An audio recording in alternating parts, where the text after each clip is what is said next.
is it really, really, really real? Bend like a willow, bend like a willow, Godzilla. Bend like a willow, bend like a willow, Godzilla. Bend like a willow, bend like a willow, Godzilla.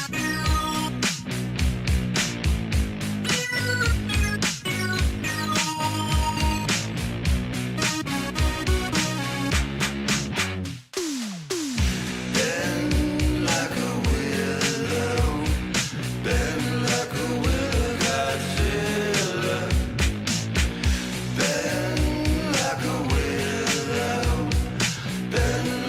willow, Godzilla. Bend like a willow, bend like a willow, Godzilla. Bend like a willow, bend like a willow, Godzilla. Bend like a willow, bend like a willow, Godzilla. Bend like a willow, bend like a willow, Godzilla.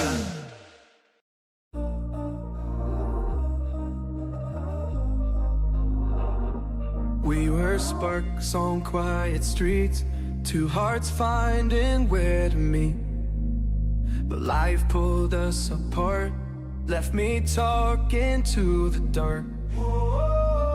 If I called you tonight, would it feel the same? Or have we both moved on to different names? Take me back to the start, before the quiet and the scars. When the world felt small and your hands felt warm. Take me back to the start, if only for a moment. I've been up since 3, scrolling back where we used to be. Half truths in this late night chat, both of us knowing what it like that. Funny how we talk like we're fine, but your name still lives in my rhyme. Take me back to the start, before the quiet and the scars.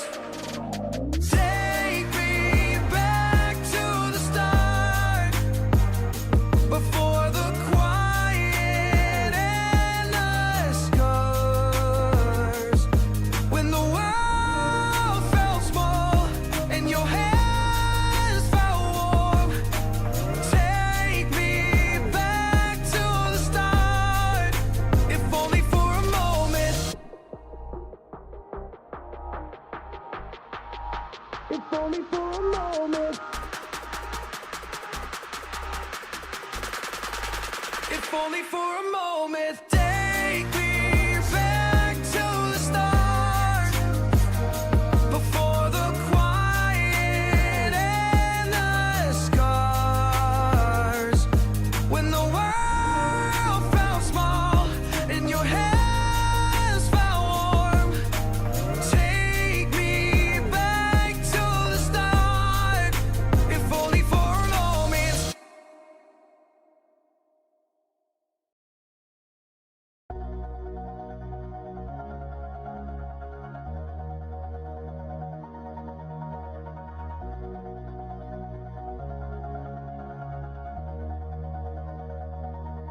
All this time, I've been holding on so tight, 'cause all that I do was easy to use. So call my time, but you weren't really mine, just something to do. Thought I never knew. No surprise, but nevertheless, I'm still stuck in self-defense. No surprise, but nevertheless,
side.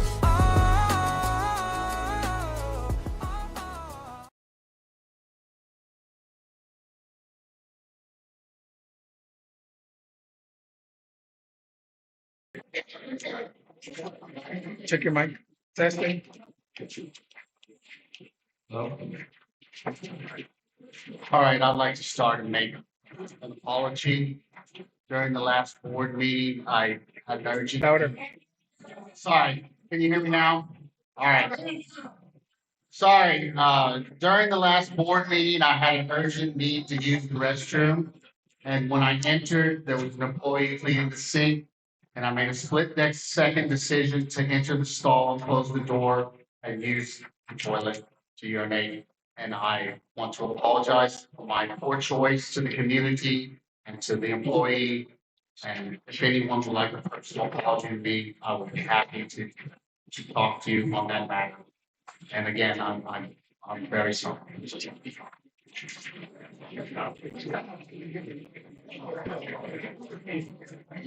All right. You're up. You're up. What do you mean I'm up? You can announce what you said yourself. I'll speak if y'all want me to He's launch next. He's into it. next. He's next. What do you mean I'm up? You said you were going to be second. We can't talk about this now, No, but you said you were. but we can't. All right. Let's launch into it, everybody. I'd like to say thanks for being here. Hopefully you'll come out of this meeting with some new perspectives or some at least new knowledge on the situation on the board. And my name is David Palmer. Just to introduce myself to those who don't know me, I know a lot of you, but a lot of you I don't. So my name is David Palmer. I'll be the moderator for this meeting, town hall. I guess you should call it a town hall and not a meeting. A lot of important issues facing the board as usual, and we're glad to have this. Can everybody hear me too? I should ask in the back. You guys okay? The volume, sound test. All right. So a few introductory remarks, and not to waste anybody's time, but just to tell you some of our goals for this meeting. I know that emotions are running high and there's a lot of things to talk about. So what this meeting is something that we want to gain positive things from. It's a listening session, and the members who have signed up are going to have a chance to address whatever they feel like addressing to the board. And then the board is going to have a chance to discuss that situation or issue. I'd kind of like to keep it to, policy and procedures type deal. We don't want personal attacks or personality conflicts. So if we can keep the issues to the issues, that would help the whole meeting run smoother. The ground rules are pretty simple. Whoever is going to speak is going to be asked to come up to the mic right up here in the front, and speak into the mic, and we'll make sure everybody can hear your question. I'm going to try to hold your comments to 4 minutes, let's say. So we'll see how that goes, but we have a lot of people to talk to, and not 2 days to do this. So our goal is to listen to everybody, and I think we'll be able to do that. But please limit your initial questions, comments to approximately 4 minutes. After that point, the board will have their chance to talk to the issue you're bringing up. And then if you stay at the mic while they talk, please, if you have reattacks, that'd be fine too. A short clarification of what you're asking or whatever. While the person asking the question is at the mic and the board is trying to answer and have a discussion, we need to limit the discussion to the person asking the question and the board answering the question. So if there's some oohs and ahs from the crowd and, some reactions, I understand that, but we can't have, debates going on all over the room. So please save those for afterwards, and there's going to be a chance to do that afterwards, and we'll get to that too. The timeline we're going to try to stick to. I would like to see this all inputs registered and discussed in 2 hours. That would maybe be a, unattainable goal. We'll find out. So there's some slots on our schedule, but my goal is 3 hours or less. So I think after 3 hours of sitting here, if we haven't had the issues discussed adequately, we need another town hall or something. So that's kind of the ROE going into the timeline of the day. We'll probably take a break after an hour and 15 minutes too. People feel free to obviously use the restroom. Assume the restrooms are open and works. Okay, it's hot in here. Stay hydrated, everybody. That's kind of the plan. Does anybody have any right away kind of questions on the way it's hopefully going to go down? Go ahead. Will the board members be limiting their responses to 4 minutes approximately as well? That's the goal. Thank you. Yes, sir. We'll see how that goes. All right.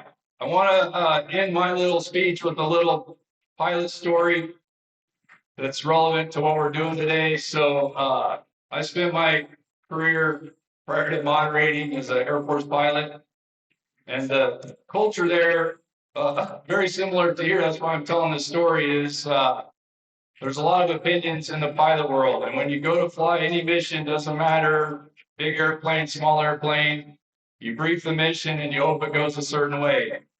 Sometimes it doesn't go a certain way. That may be one of the pilot's fault or the navigator's fault or whatever. So when it doesn't go like everybody thinks it should go that's involved with the mission, there's a town hall meeting and it's brutal. Like there is no holds barred. It is full on, make your speech, have your rebuttal, make your speech, have your rebuttal, and everybody tells everybody what they think about the performance or the policy that happened. So then that happens, and then everybody goes to the bar and proceeds to enjoy each other's company and, live together and go on to fight another day. So I want you guys to keep that in mind, please, as we go on to fight another day. And we're just trying to make this place a better place. So afterwards, I wanted to mention, speaking about going to drink beers, the food trucks are going to be down at the swim park, which we've been blessed with rain and it's back. So, bring your swimsuits, bring your coolers, bring your money. All proceeds go to the RV park. So that's going to be a good chance to decompress from this meeting. So without any further ado, let's get to it. I have a list here, and I'm going to call Mr. Robert Ritchie.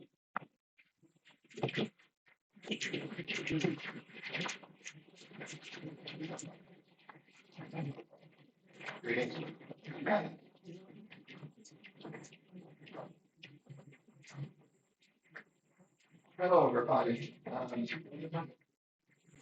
My wife and I, Mary, have been here for going on 4 years. I want to first say thanks to whoever organized this town hall meeting. I think it's a good thing. And I've been asked from several people to open up in prayer. Several members. So if y'all would join with me, I'm going to offer up prayer before we start. Heavenly Father, we recognize you today, Lord. And we thank you that you are here in our midst, as you are always in all places. You know the hearts of everyone here. And I just pray that your presence be with us, that you would guide each one that speaks, guide our thoughts, guide our actions, and guide our words. And Father, we just give you thanks for this meeting in Jesus' name. And I also wanted to, while I'm here, just offer my support for Charlene. And I would like to just, for everyone, read a short scripture. This is in the Gospel of Luke, chapter 12, the words of Jesus. He says,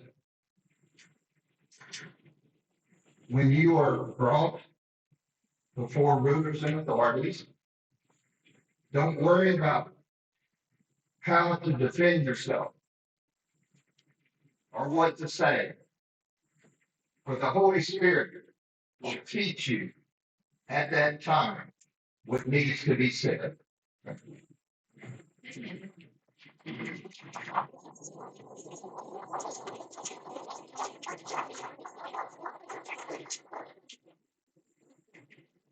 Thank you. Next would be Stephen Fox. Stephen Fox.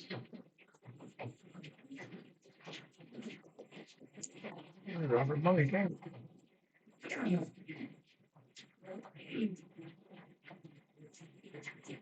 I'd like to thank everybody for being here. Would it be okay if I was back a little bit later in the lineup? I'm a baseball player and a coach, and I'm facing a real fastball pitcher. I'd like to see what he's kind of throwing out before I make some of my comments, because that might alter some of my comments. If you don't like that, I'm sorry, but I'd like that opportunity. Is that okay? That's fine. No problem. All right. We'll get back to Mr. Fox's comments as necessary after a few more other ones. Sir, if you'd like to tag on after somebody, please raise your hand, and if you whenever you feel appropriate. All right, Kate Burkhart.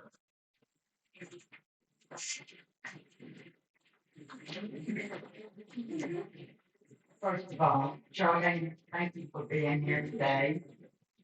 Board members, I hope you're ready to give a reason for your dismissal. And Jason, shame on you. This is not the first action that you've done. And a bigger man would resign. The mic.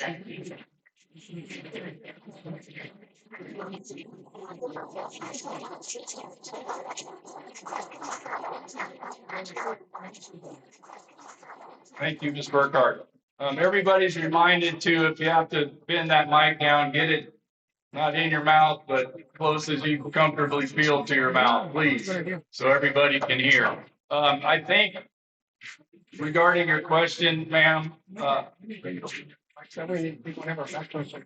however you want to do it. Yeah, as far as that question goes, I feel certain the board is going to address whatever they can relative to the situation regarding the general manager. So I don't know if y'all want to do that now straight up, or you want to wait until a couple more questions. Anybody have a opinion right now? So you want to address it now, or? What was your question? The question is address the dismissal of the general manager. Address the dismissal of the, and why?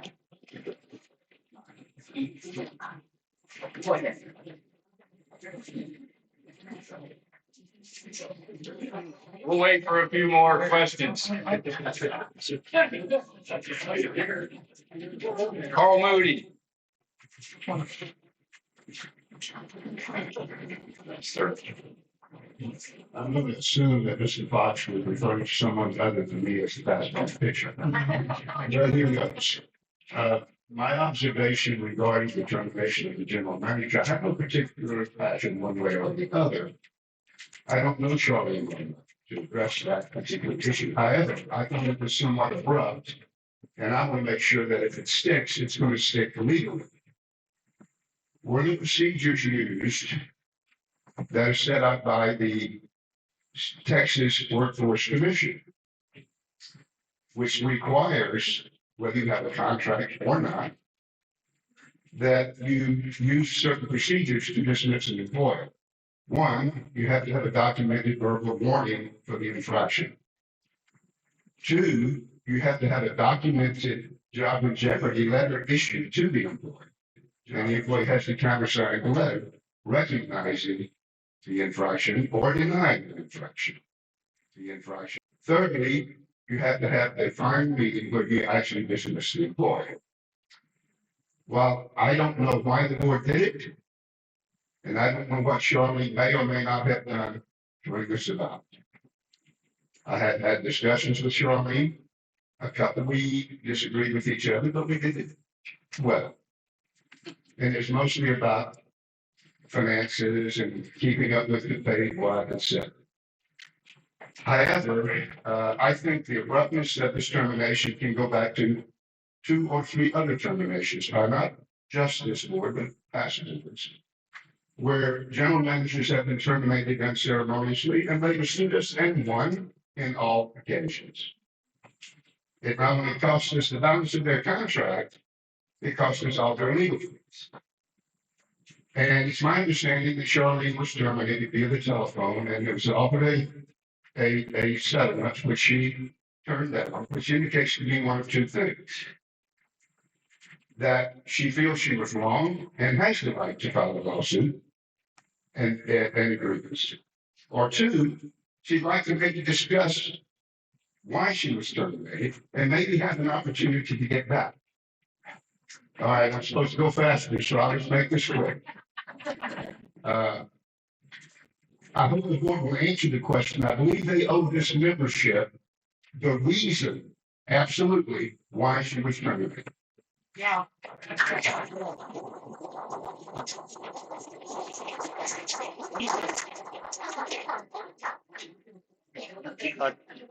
Okay, the way, like I said, I'd like to run this is give each one of these member concerns, including Mr. Moody, a chance for the board to address the issue that was brought up. So, board has the floor. Don't mind me saying something? Okay, I'm gonna kick it off here because it seems like people are a little worried about coming up here. Shut up to the mic, John, that one we can't hear. Testing. Yeah, you can use that microphone, which is a little low. Put it, yeah. Which one gets the feedback? This one? Whichever one you're use. Okay, can you hear me now? Yeah. Let's get this kicked off in the right direction or the wrong direction now. Well, let's get it going. I'm going to preface my what I wrote here. There's been some new information today. The board worked in executive session towards a couple of solutions for our problems, and so some of this will seem a little harsh, and it may or may not be. But I have the full faith that we're trying to do what we can do and work together. But I'm going to read you what I wrote before our meeting. And this is just my opinion. It's not the board's opinion. Matter of fact, I know they won't agree with it. But it's my opinion. After being here, I'm the second most senior board member. And so I'd just like to give my perspective. I'm going to start off with a quote, Renee Vicaras. To know what people really think, pay attention to what they do rather than what they say. I'm going to take longer than 4 minutes, so turn the timer off, please. I have a couple things I got to read. 1 minute extra. Okay. So I want to start off with in March of 25, the audit was done on time. We had a profit and loss statement. All of our accounts were reconciled. Proof of this lies in the fact that we have been getting accurate P&Ls for the previous 12 months. Although some would argue that P&Ls didn't have enough information or enough geocodes or enough transparency. Yet 12 months later, I sit here today in front of you, some of those same people crying about those previous documents are now in charge of producing it. Yet we don't have the capability to do so. Even though one of these such people I mentioned before, due to a board change in our bylaws, is our assistant treasurer. Oddly enough, there's no cries, no newspaper articles, no Facebook posts, no pressuring of the board in attempting to embarrass the association into producing these documents. Instead, it's the board pressuring and the hamstrung GM into producing these documents. Some important facts to note that we declined to continue to use a company that had dug us out of our financial stone age that we were in. The same company that created the chart of accounts got us through 3 audits and an average of $27,000 apiece. That's significant because the average used to be $45,000 apiece. And just as importantly, our staff enjoyed working with it. If you ask our staff, they have not enjoyed working with anyone since. So whose fault is this? That's a complicated question, but one that's worth answering. The short answer is multiple parties. The long answer is more complicated. But let's start with a job description of the GM. This is available to everybody. It was posted when the job title went out. One of the most important things of the job title is to develop and submit the annual budget aligned with FCSA goals and ensure timely completion of financial audits. So you'll notice that I read to ensure the timely completion of financial audits. So now you're thinking it must be her fault that we didn't have a timely audit, when in fact, The board has delegated this responsibility without the authority to do it. Our GM is asked repeatedly to work with the people she wants to be able to meet her job responsibilities. Instead of being allowed to do so, she was met with not only a no, but an explicative language with the no.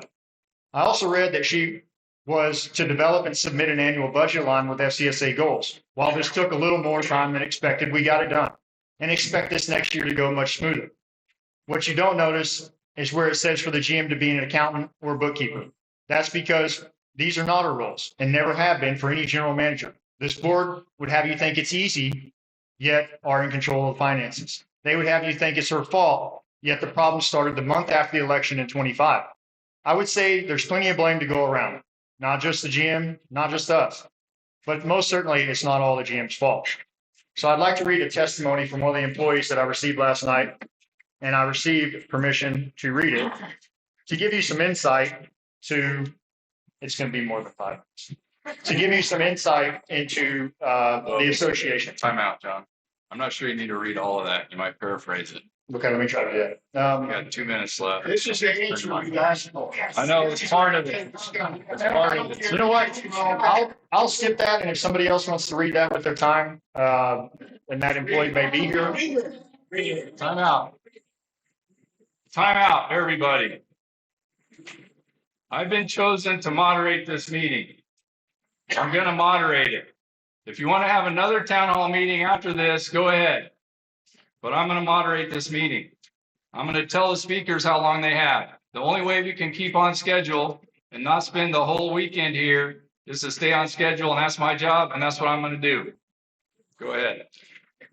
Somebody else can read this later. It'll just misconstrue some of the context here, but I'll just go with, while this job description seems fairly straightforward and simple, it's anything but. For those of you who've been either employed or served the association, you know the complexity of its inner workings. We have 5 points of sale within the association, 1,600 acres of common ground, an average of 52 employees, 2.3 million or so in annual revenue, with close to 95% of that amount spent on almost all hard costs.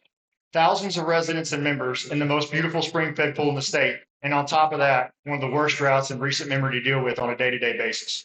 No one person in this room could do this job to the expectation of most boards, which is easily seen in our 2-year average holding of GM since 1972. We are a community, and at times there's tense moments just like these. I appreciate everyone being here and supporting your own personal cause within the association. I hope that moving forward, reasonable ideas prevail, hearts soften, realizing that sometimes done is better than perfect. And when something has been proven to be bad, we get rid of it. And when something brings us together, we cherish it. And then we never forget that we're a community. Thank you, John.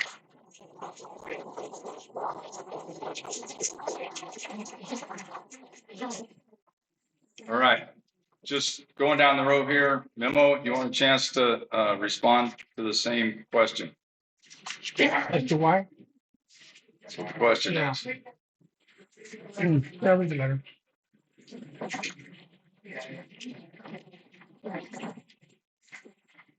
To the board of directors, since we were asked to write down our grievances, I'm going to speak plainly. A lot of what was wrong right now with the accounting side of Fort Clark did not start with Charlena, and it did not start with the current staff. It started with poor decisions, bad communication, constant changes, and the board expecting results, creating chaos. When I was placed into this position at the end of September, the board already voted prior to getting rid of Triumvirate. From everything I have heard and experienced, Triumvirate was a strong fit for Fort Clark Springs. They understood our complicated books, the multiple departments, the different revenues, the streams, and how this place runs. If Triumvirate had never been fired, I truly believe a lot of this mess would not be happening right now. Instead, after Triumvirate was gone, there were more changes. I believe OHO was involved, but that did not last. They were fired. Then Charlena brought in QuickBooks support, and even they said our books were too complicated for what they offered. That should have been told to everyone right there that this is not some simple setup where you just put people in and pay them and expect magic.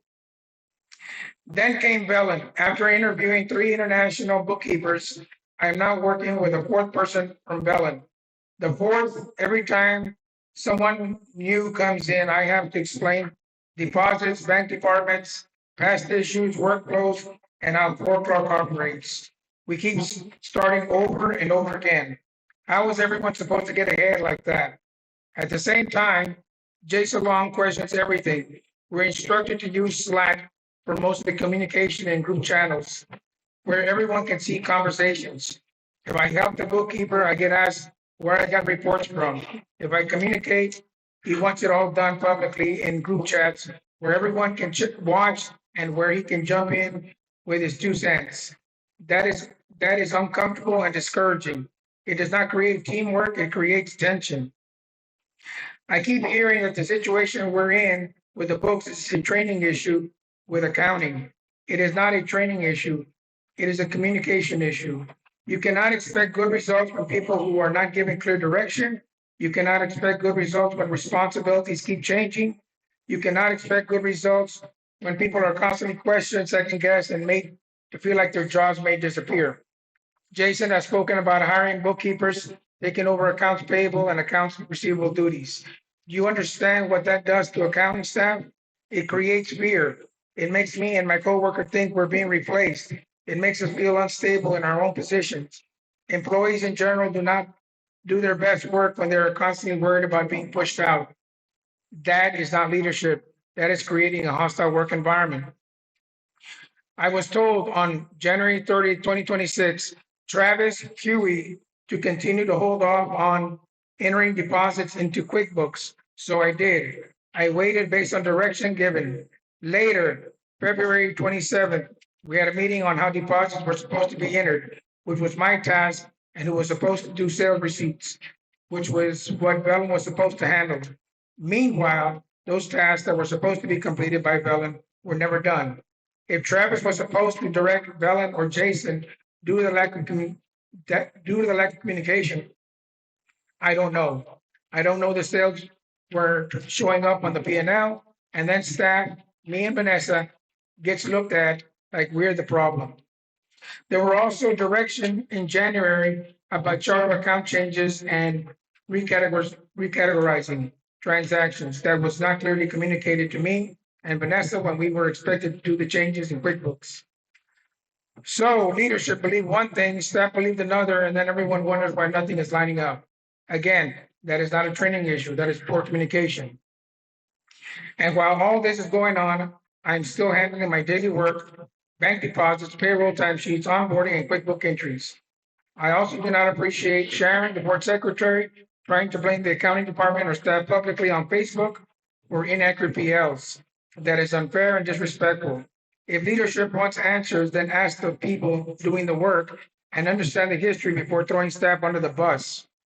The truth is that the employees are doing the daily work and have been carrying the weight of the decisions made by the people above us while being blamed for the results. Charlene should not have been made the scapegoat for the issues that Fort Clark is in now. Staff should not be blamed for confusion created by the board, and nobody should be shocked that the morale is low when we're expected to perform inside a system full of mixed messages, turnover, fear, and disrespect.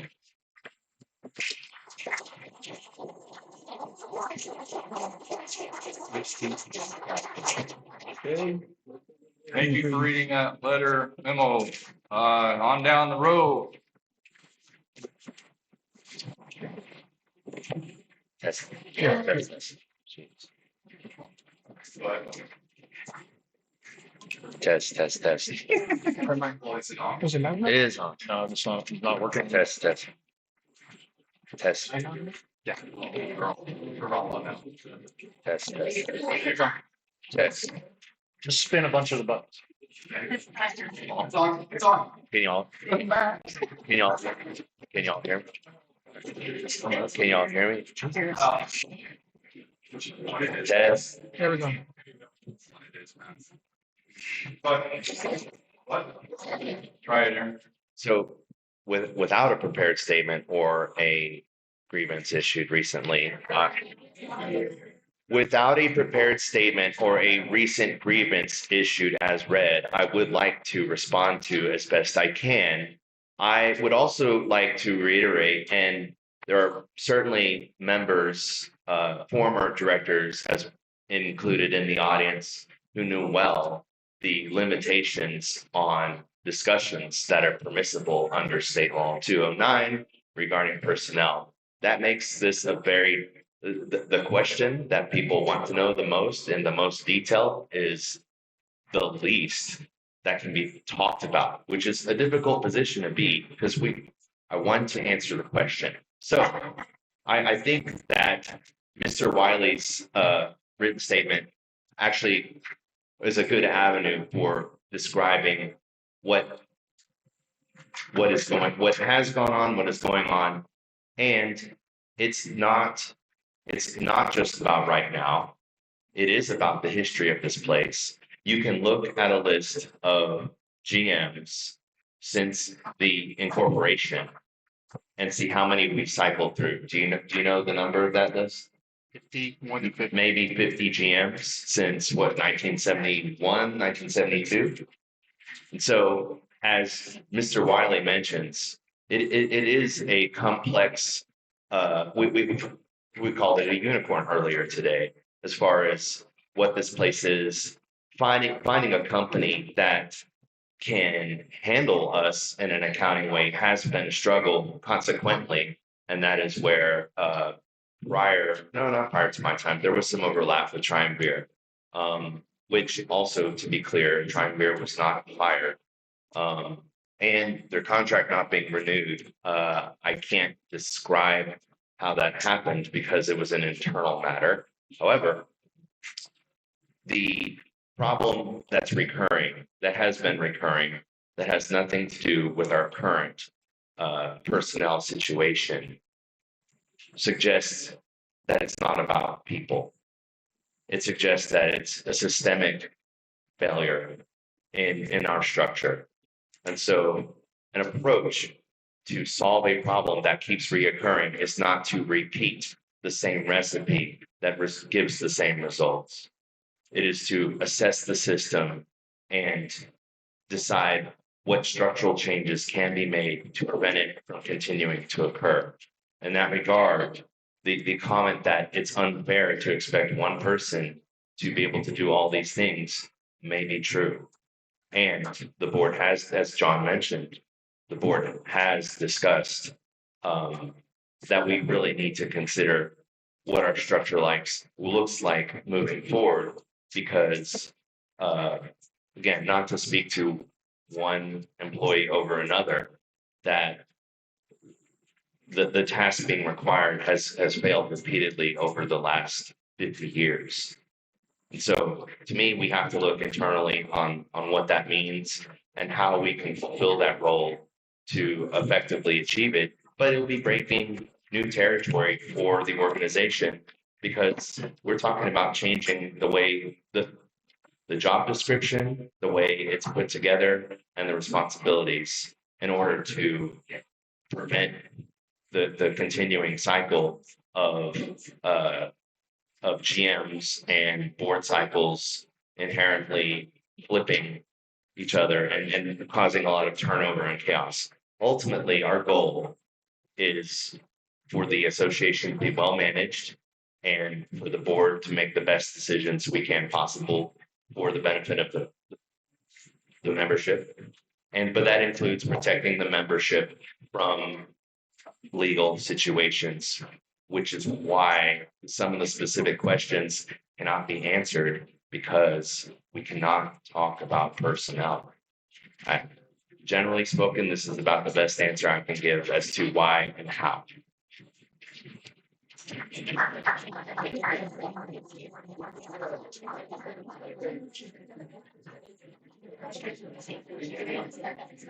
All right. You stayed within time.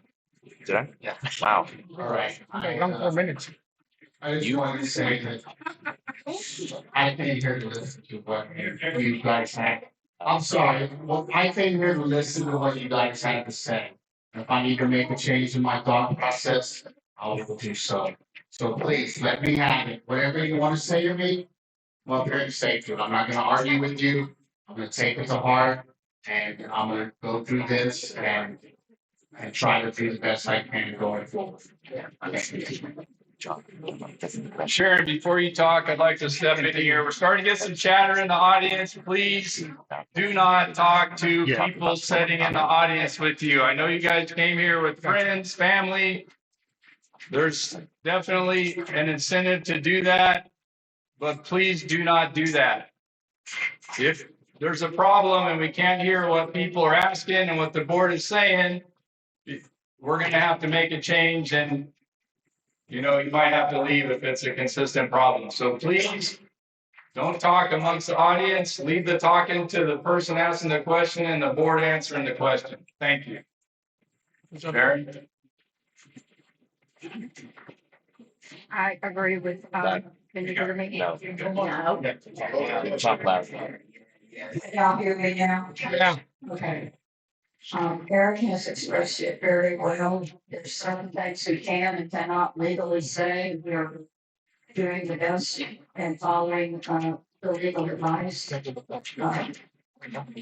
just want to say that the staff has been very, efficient and cooperative. I've been working with the staff, working on solving some problems, getting some things on order and taking care of that, housekeeping needed, that RV park needs, and Anna is handling the staff, the admin, and we're working very well together.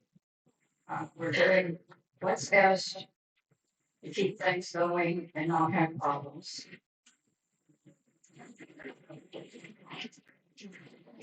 Okay.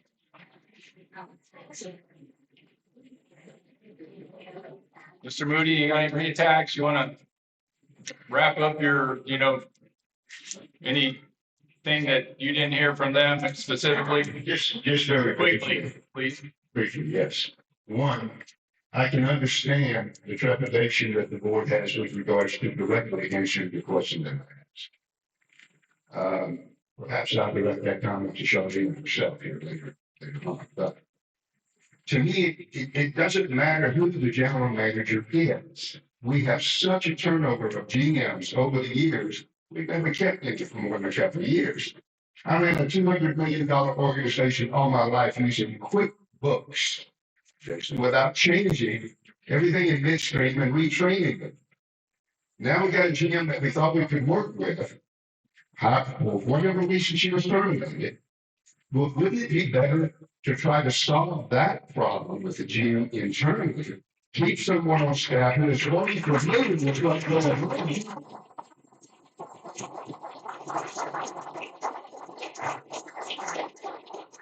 Instead of going back out, getting new GM, starting from scratch, retraining employees, et cetera, et cetera. Give the woman the chance to do what you want her to do.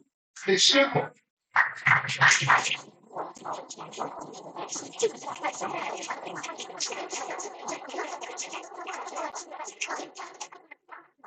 All right, I think we'll move on to Mr. Mann now. Something else, if I may address after him to the board that I didn't feel like was answered, would that be okay? Not right now, Elizabeth. I'm sorry. Just let him. I'm sorry. Really? He can talk. You can come up when your turn comes up and address your issue. I didn't feel like the board answered. Sure. I'm sorry. Okay. David Mann. I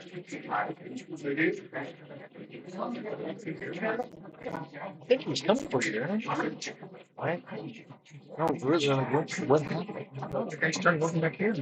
I thought maybe I was gonna go get my dog. Right. Everybody hold it down. Thank you. Is it true that they can't tell us why she got fired?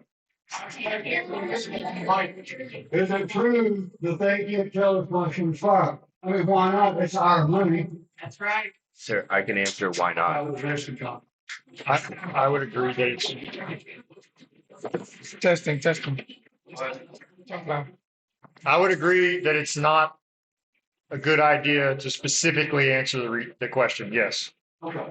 All right. Well, was she fired with cause? That's the same question.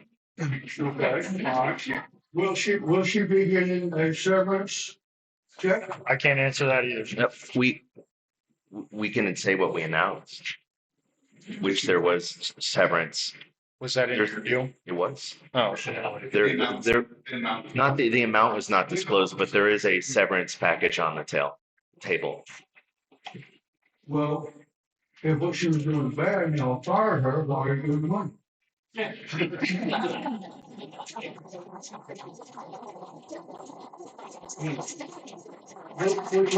Apparently, we have lots of money that should toss around. I didn't realize that. Now, I'm almost done. Jason, what you did was disgusting. If not illegal, certainly immoral. You're a grown man, you should know better. That's it.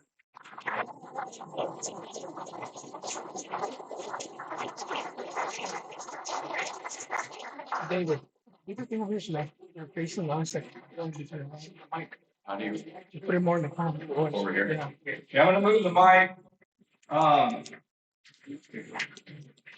There's always a fine line between what's appropriate and what's not. Everybody knows the issue with Director Long in the restroom. So if you want more information on that, I encourage you to do that in some other venue besides this. All right. Curtis Benham is next.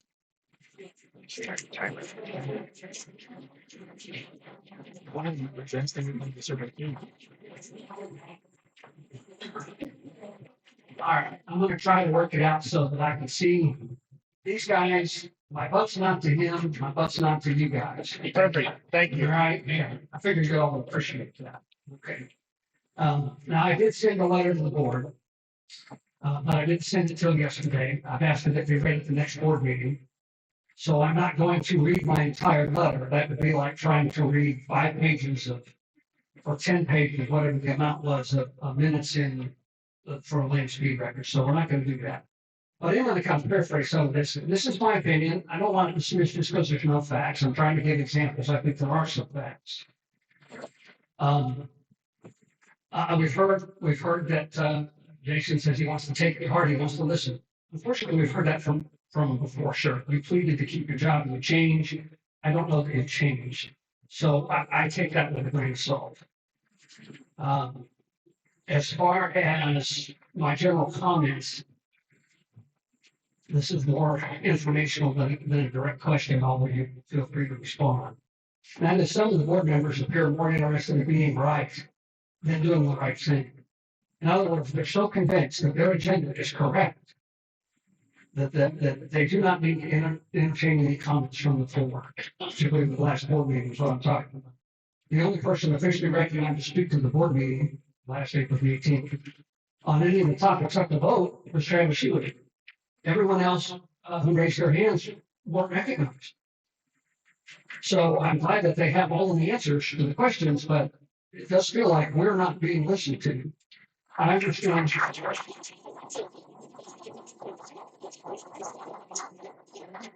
I understand that there's a balance to trying to run a meeting in a timely manner and also limit a free fall. And that may be perhaps what's motivated this today. Okay. Don't just have a problem with that, but I think it was sprung on people. It's not the way we've done things in the past. That's not good or bad. But I think people need to understand that there might be some people a little upset by that. We'll see how it works. And I don't envy you your position either. I would say one person did get a question in simply by.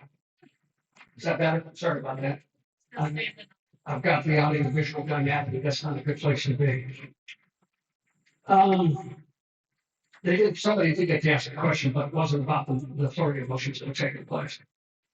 Now, this is my personal opinion, but it does appear that GM is being blamed for the condition of the accounting system, and actually it was the board who removed the very resources that triumvirate needed for the GM to be successful. I guess her request about my dad, and it sounds like one of the one requests. I keep hearing things like they weren't fired. Well, they may not have been fired, but they were certainly, their activities were generated in public meetings, and that's on the record. I guess her request of my dad, as a former director, was very fond of saying, and I paraphrase, the board is to ensure a well-run fort, not run the fort. We haven't heard that one lately, though, have we? The GM is responsible for day-to-day operations and should have been allowed to continue with a well-developed business arrangement which would have ensured successful on accurate monthly P&Ls as a paramount. Okay, I'm wrapping up here. The sad part of all this is if the board had not moved triumph here against the GM's wishes and had delayed going live with building the QuickBooks until the proper steps were taken and all the accounts were balanced on both sides, the association wouldn't be in this current position. The annual audits required would have been finished, and the board would not have done almost 12 months counting without a P&L and balance statements. Sorry, I lost my place. Now, I'm willing to admit that additional facts might lead me to adjust my opinion. However, there is a certain appearance of impropriety and quite possible gross negligence on the part of some of our directors.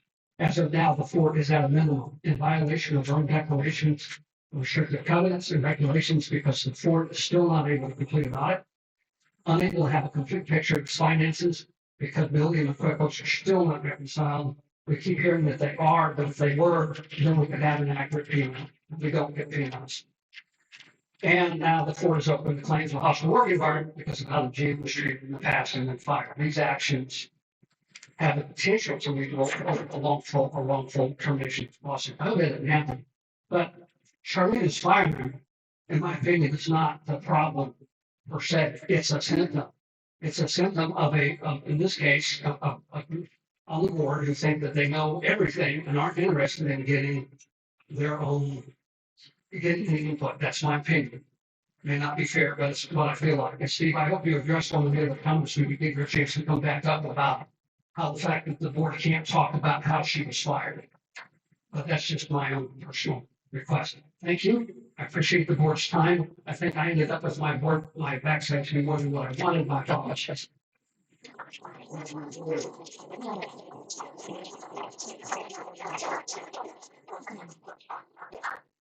Okay. If anybody on the board would like to address Mr. Benham's comments or wait a bit. Yeah. Okay. Seeing none, or however you say in Robert's rules, on to Mr. Gilby. Good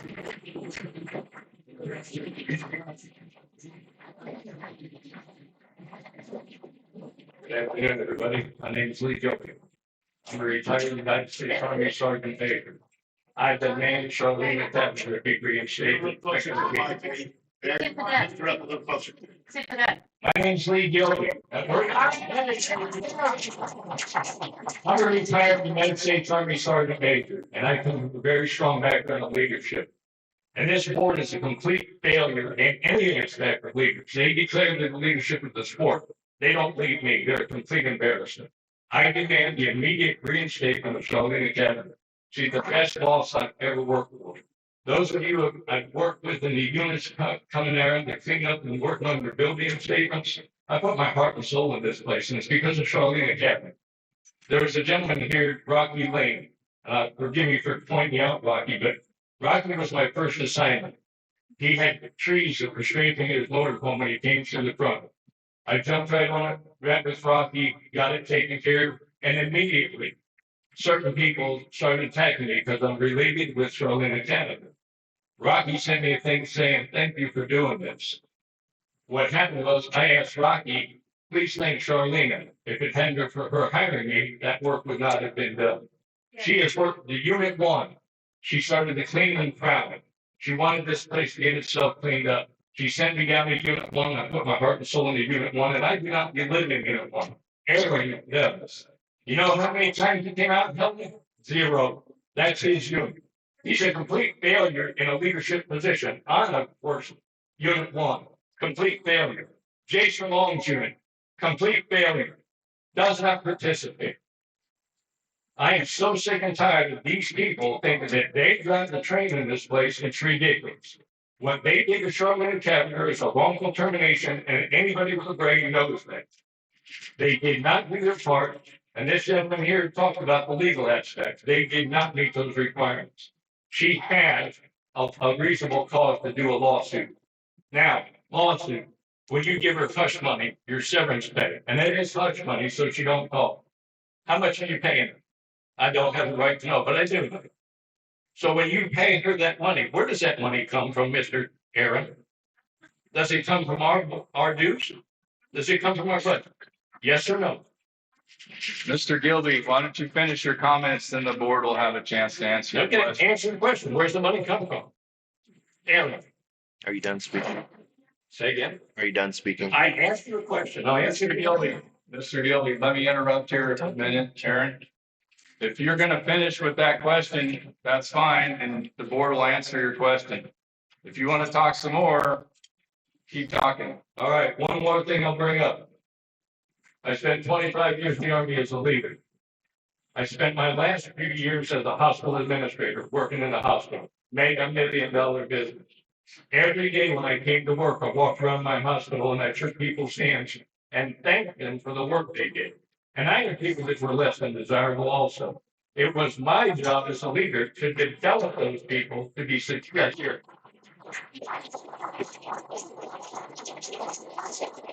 When I terminated somebody, it was for reasonable cause, and I did everything, had every track record to prove that I gave them the opportunity to correct themselves. They had a process improvement plan for 90 days after multiple writings. This is a complete failure by this board. Thank you.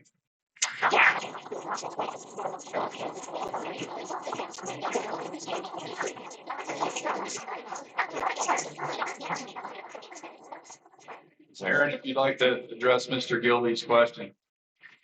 To answer. Testing. Test.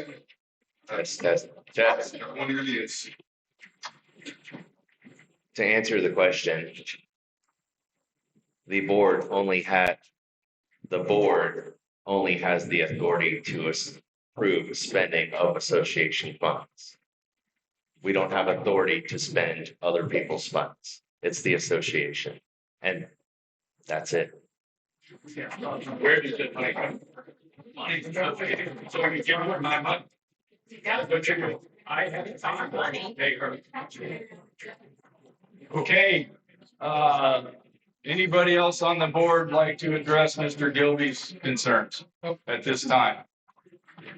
Okay. Everybody, let's, give it up for Mr. Hackabill. He's, returning to the mic after some absence. Welcome.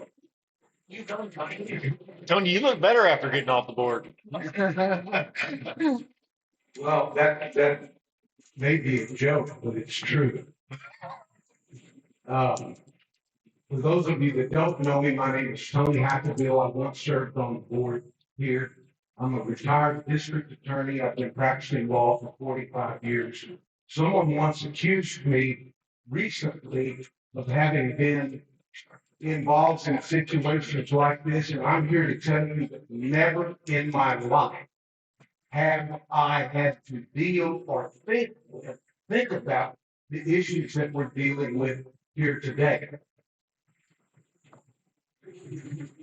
When I made myself sit down and give this significant thought about what has transpired over the last couple of months, including the termination of Charlene Kavanaugh, my original temptation was to come to this gathering here today and absolutely go full Bill Hahn on you.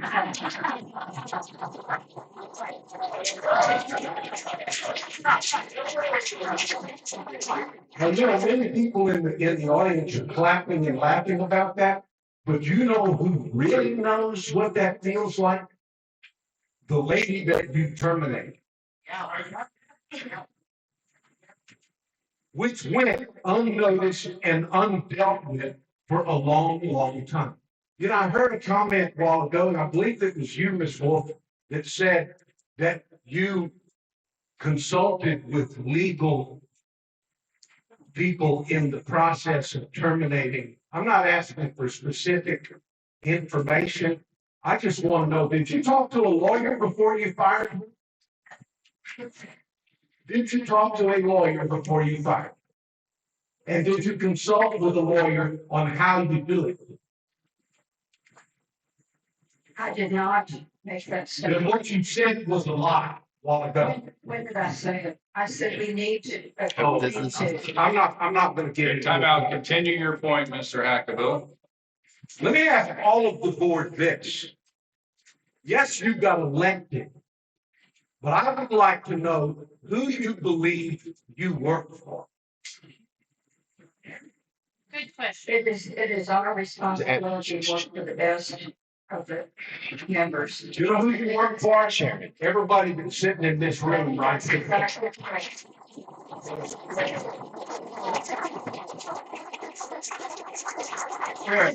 If I could, the way we need to do this, y'all, to make it more orderly, and I understand I'm all about clapping and, yelling or whatever. But, and I appreciate your effort, Mr. Hackaville, but say your piece and then the board will say their piece. Thank you. You know, on that subject, David, I like you, David. We've met once or twice before, but who made you the moderator of this town hall today?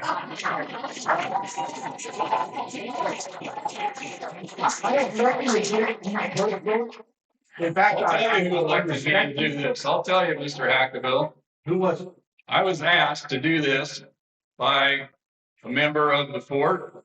And I put my name on a list of people that would be willing to do this moderator job for free. And I was picked by the board. Okay, the folks showed up to this town hall today to be able to say what they want, to ask what they want. Say what you want, ask what you want, and the board will address Well, it. you've already limited my ability to do that as well as everybody else did. There's limits in everything. Not a town hall meeting. Yes, there This is. is a town hall. Yes, there is. Stick to the rules or you'll be escorted out. Thank you. My next question was, does Charlena know? I mean, you've all said you can't answer why she was terminated. My question to you is, does Charlena even know why she was terminated? So please answer that question in just a little while.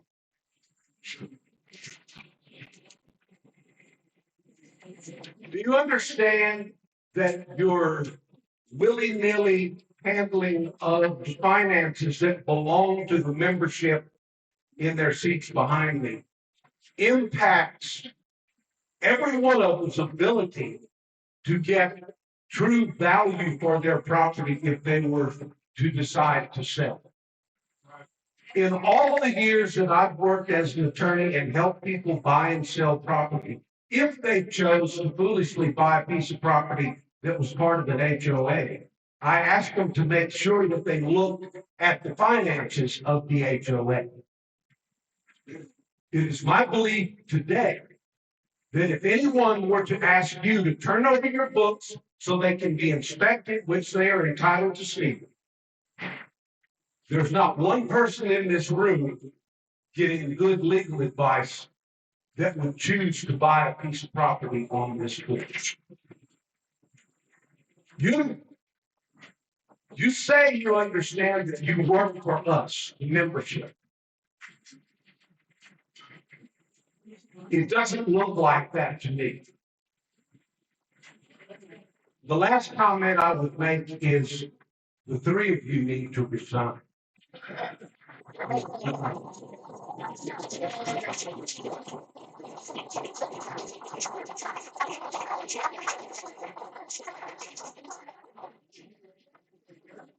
Would somebody on the board please address Mr. Hackable's question?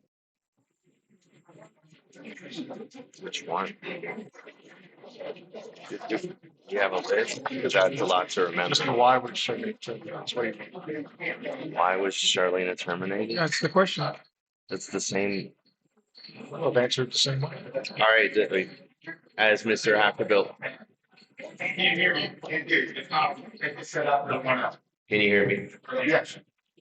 All I have written here is why was Charlene terminated, which all we have written down is why was Charlene terminated, which is the same answer Mr. Hackaville, as a former director, fully knows well the limits of our ability to respond to that question. So I appreciate the show that was put on.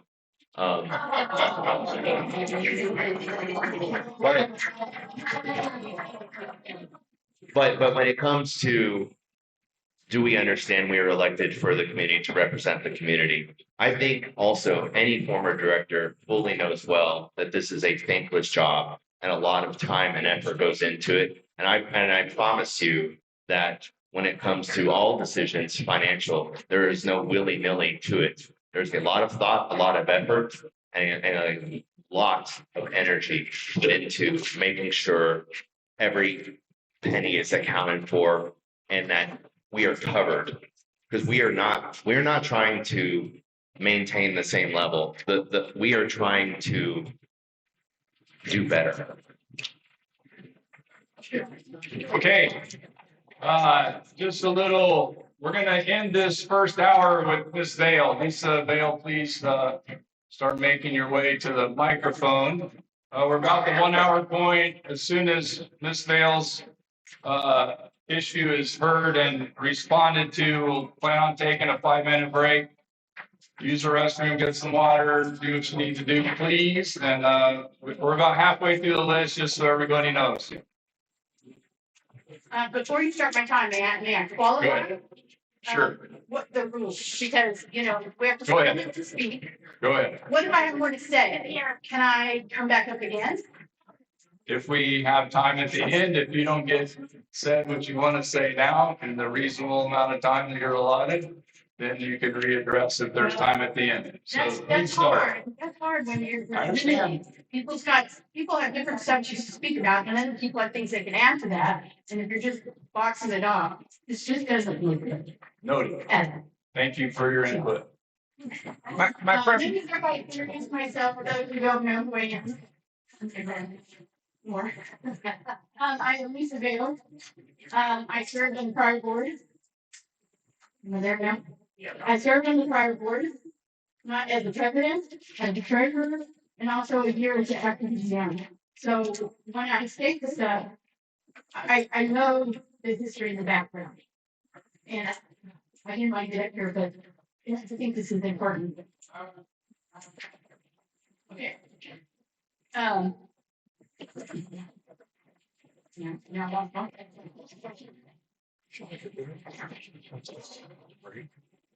I believe that the firing of Charlene has opened us up to a lawsuit.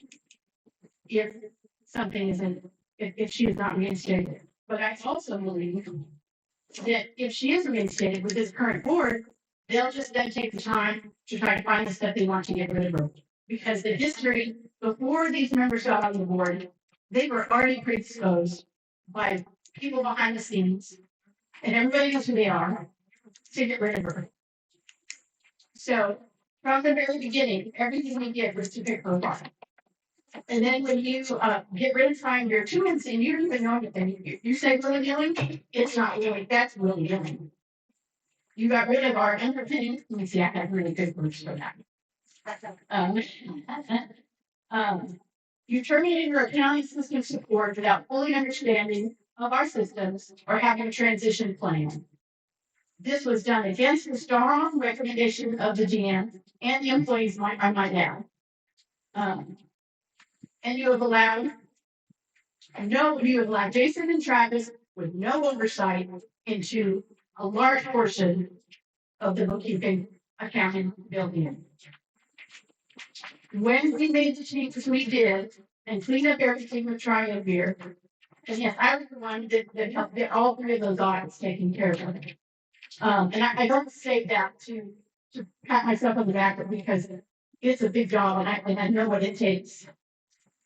So to terminate somebody and mess with the finances completely, nobody 12 months. And then, the grapevine is you'd like to start into the accounting. We didn't hire her to be a bookkeeper. We hired her to be a general manager. And then you turn around and you start attacking, going all over because I'm going off script. You have violated your code of conduct. You have treated the employees atrociously.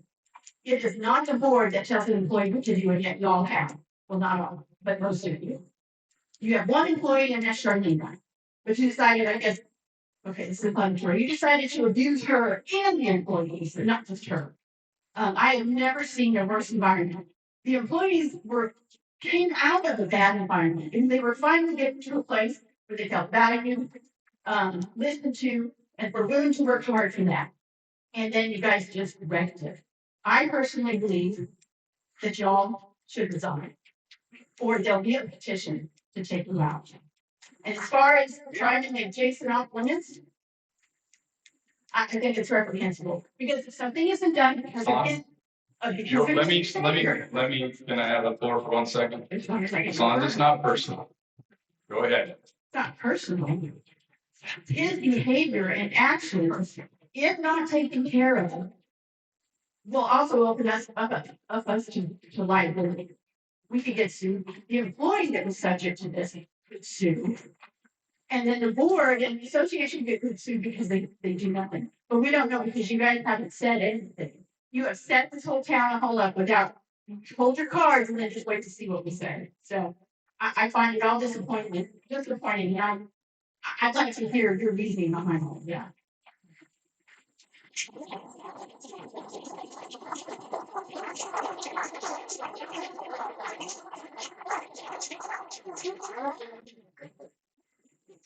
Thank you, Ms. Vale. Any remarks from the board? Sharon, no, Jason, Sharon. Did we address Jason? Come on We did down the address line. Jason. We addressed Jason. Exiting executive session today and going into open session, we did make our announcements regarding Mr. Long.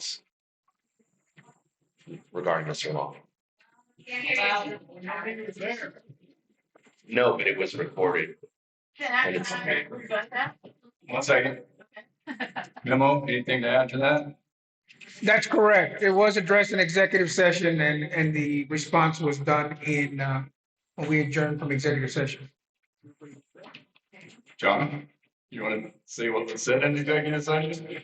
Well, Or what came out of executive session? It's all up to y'all.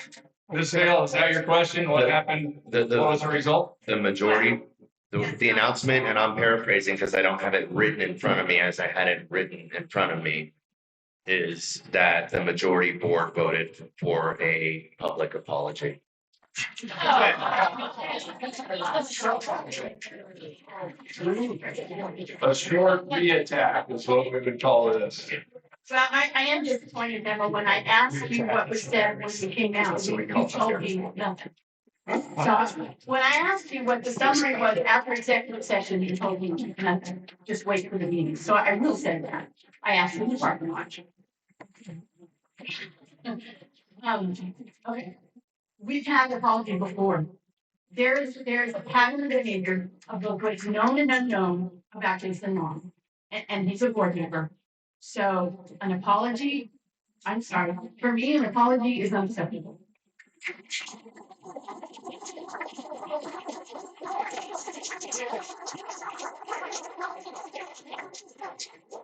Okay, everyone, 5-minute break. Hopefully we can get everybody in and out of the restroom that needs it, and we'll reconvene as soon as possible. 5 minutes, right?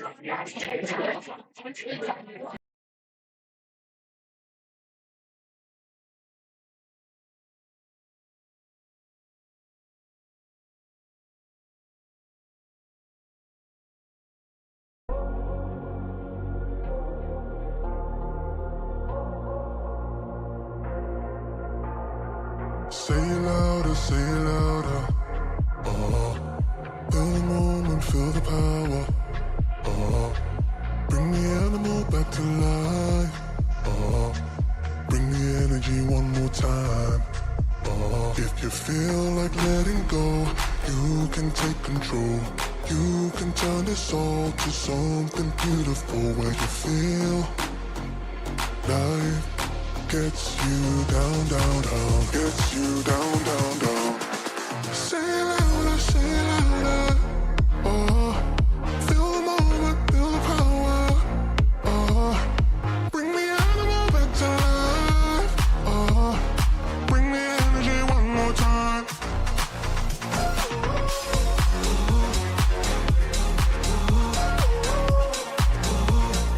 Bring the energy one more time.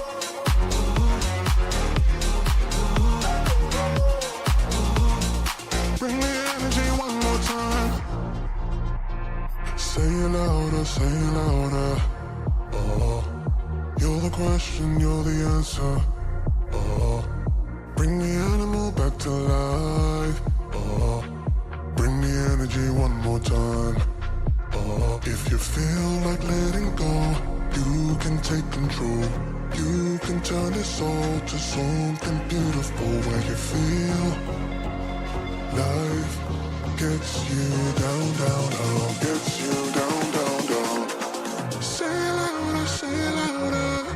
Oh, feel the moment, feel the power. Oh, bring the animal back to life. Oh, bring the energy one more time.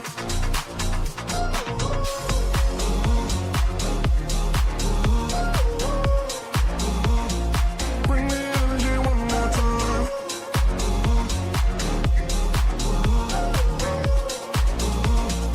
Bring the energy one more time.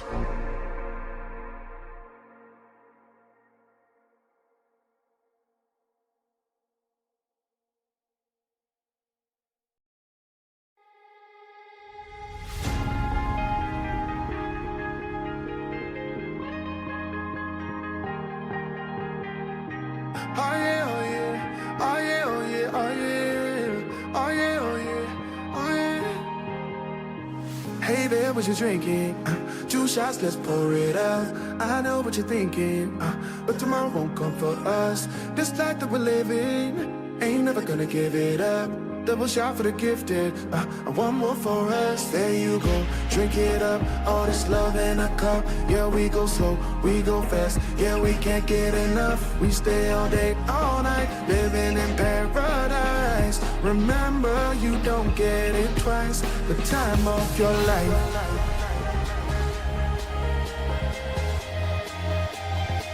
This is the time of your life. Remember, you don't get it twice. The time of your life.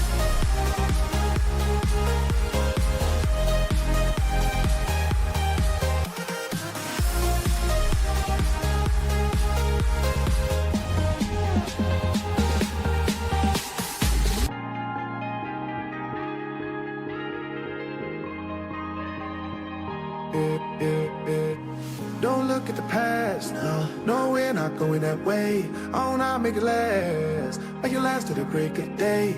No matter what people say, live life in a fast lane. Double shot for the gifted, triple shot for the pain. There you go, drink it up, all this love in a cup. Yeah, we go slow, we go fast. Yeah, we can't get enough. We stay all day, all night, living in paradise. Remember, you don't get it twice. The time of your life.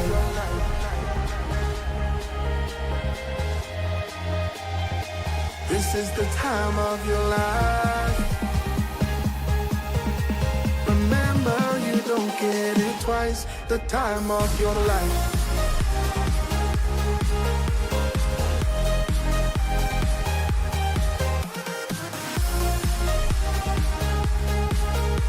Remember, you don't get it twice. The time of your life.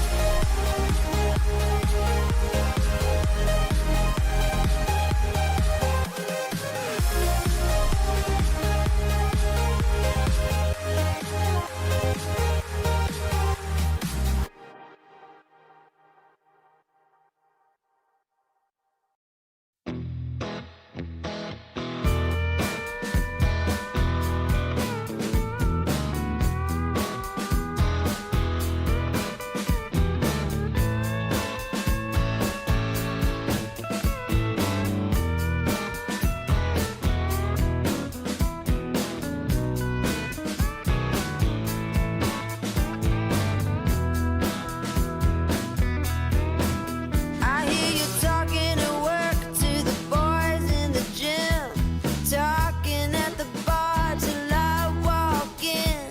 Baby, why won't you talk to me? Can't get your tongue when we're talking about what I need.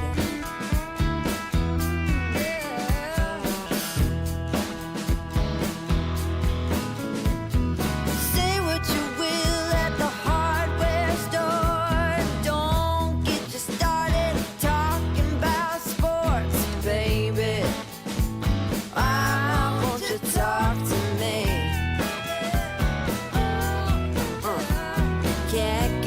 tongue when we're talking about what I need.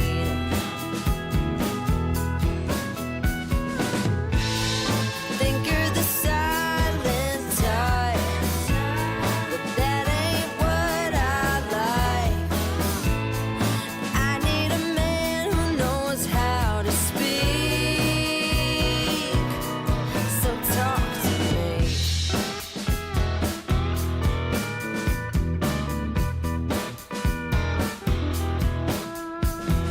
Yap on the phone with your daddy till dawn. Fishing with your buddies, going on and on and on. Those fish hear more than me. Cat gets your tongue when we're talking about what I need. Think you're the silent type. That ain't what I like. I need a man who knows how to speak. Oh, you think you're the silent type, but that ain't what I like. I want a man. Everyone take their seat, please. Take your seat, please. I is driving.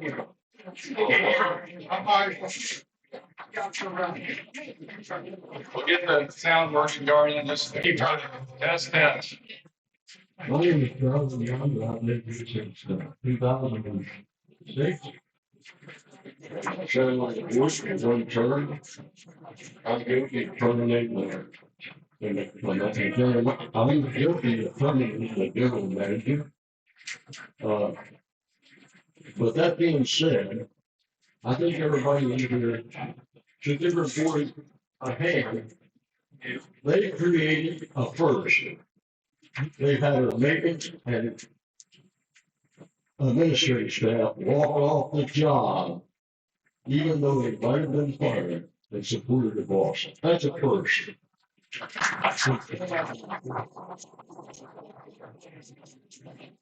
I hope it never happens again. I got involved in this situation when I heard it was gonna get rid of the land management program. And it's finally got this good looking decent, because we don't have enough maintenance staff to take care of it. I went to the budget meeting, 2 of them. And I came home and I told my wife, from Charlene, give her statements at the budget meeting and stuff. I said, they're setting that lady up to be fired. And they did. And this was month and a half, 2 months before it happened. All I'm telling you folks is, this is being coordinated by public license. Bill Hall and Travis Dewey, period. Don't listen to them. You people have the power. And the biggest reaction I've heard lately was from the last board meeting. Did anybody pay attention to the memorandum of understanding that the board passed? They're gonna let the Smithsonian Institute use the upper floor for studying the footage. Hey, that's fine and dandy. But you don't give a separate group 36 months control of the building and say you can't hire or open up a restaurant. We didn't elect the board to give control to a separate group of our buildings. Thank you.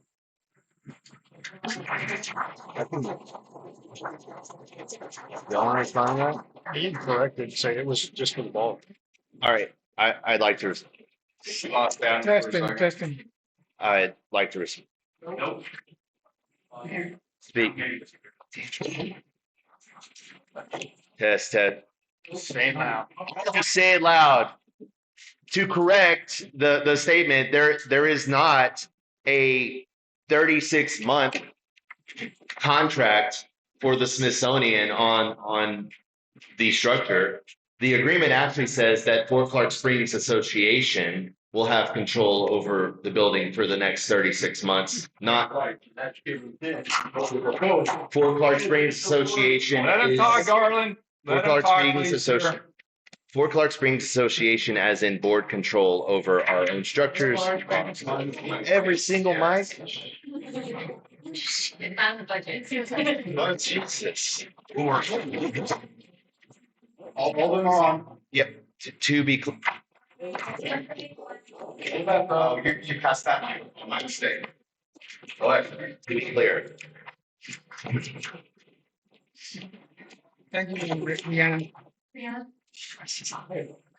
The memorandum of understanding is just says that the ballroom shall be used, shall have by Fort Clark Springs Association shall have use of it for all the work that the volunteers have put into the space, that they cannot be just taken away from them without the approval of the association, which is a board decision. And it does not prevent the lower space from being rented out commercially. There's not at all. It doesn't do that.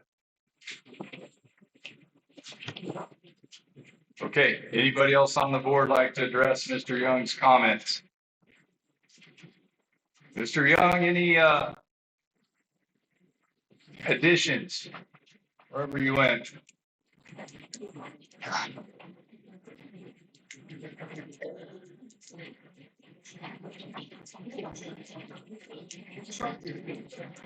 Yes, sir, Mr. Oliver.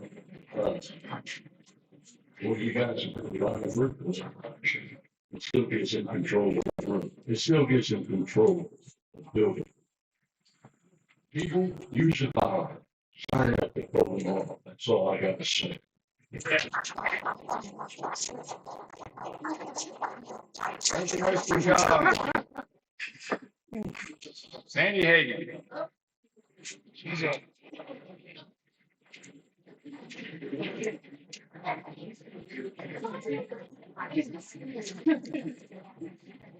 Elizabeth, you're on deck. You're next. Yes. Nope.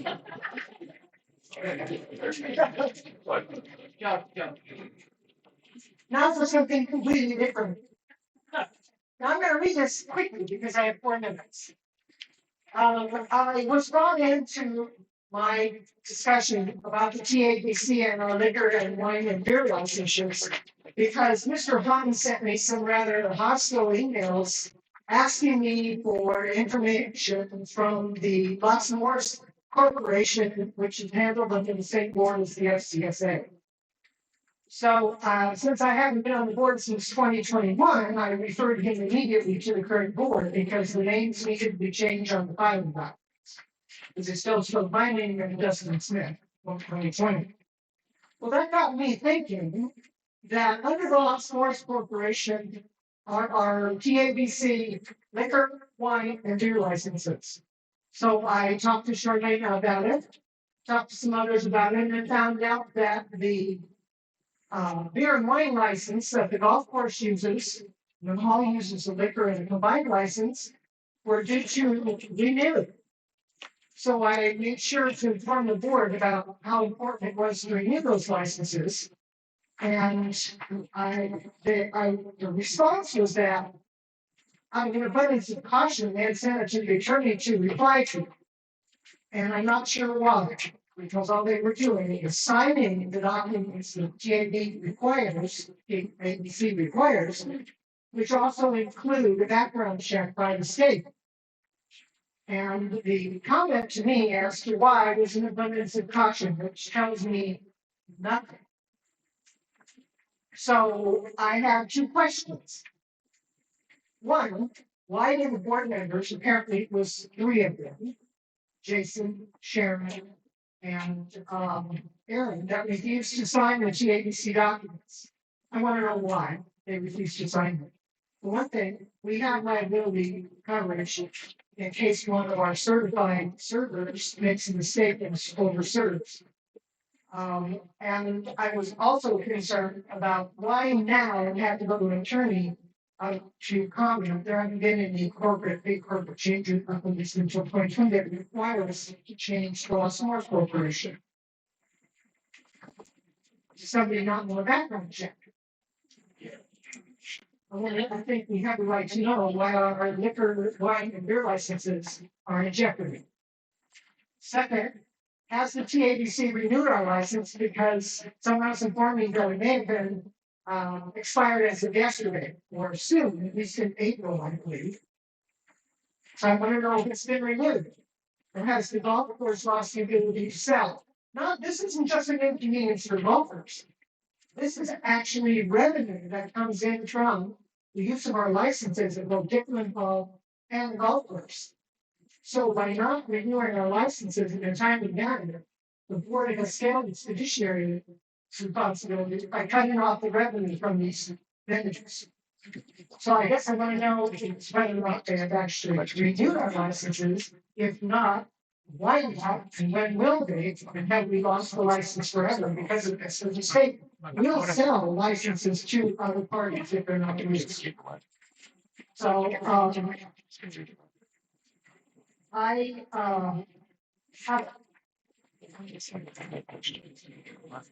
I'm concerned that the person that notified me or demanded from me information from the Los Angeles Corporation was Bill Hahn.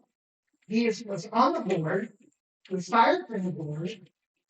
He knows that the Los Angeles Corporation makes signature changes. I'm not sure why he did this, but I'm getting the impression that somehow he is a shadow director. And this, so I would like the board to take care of the liquor licenses. We've got golfers out here right now, golfers on the course. They're concerned about that. I'm concerned about the revenue that we're losing because we've lost our license. So I guess they need to respond to why and whether they need to take care of it. Thank you.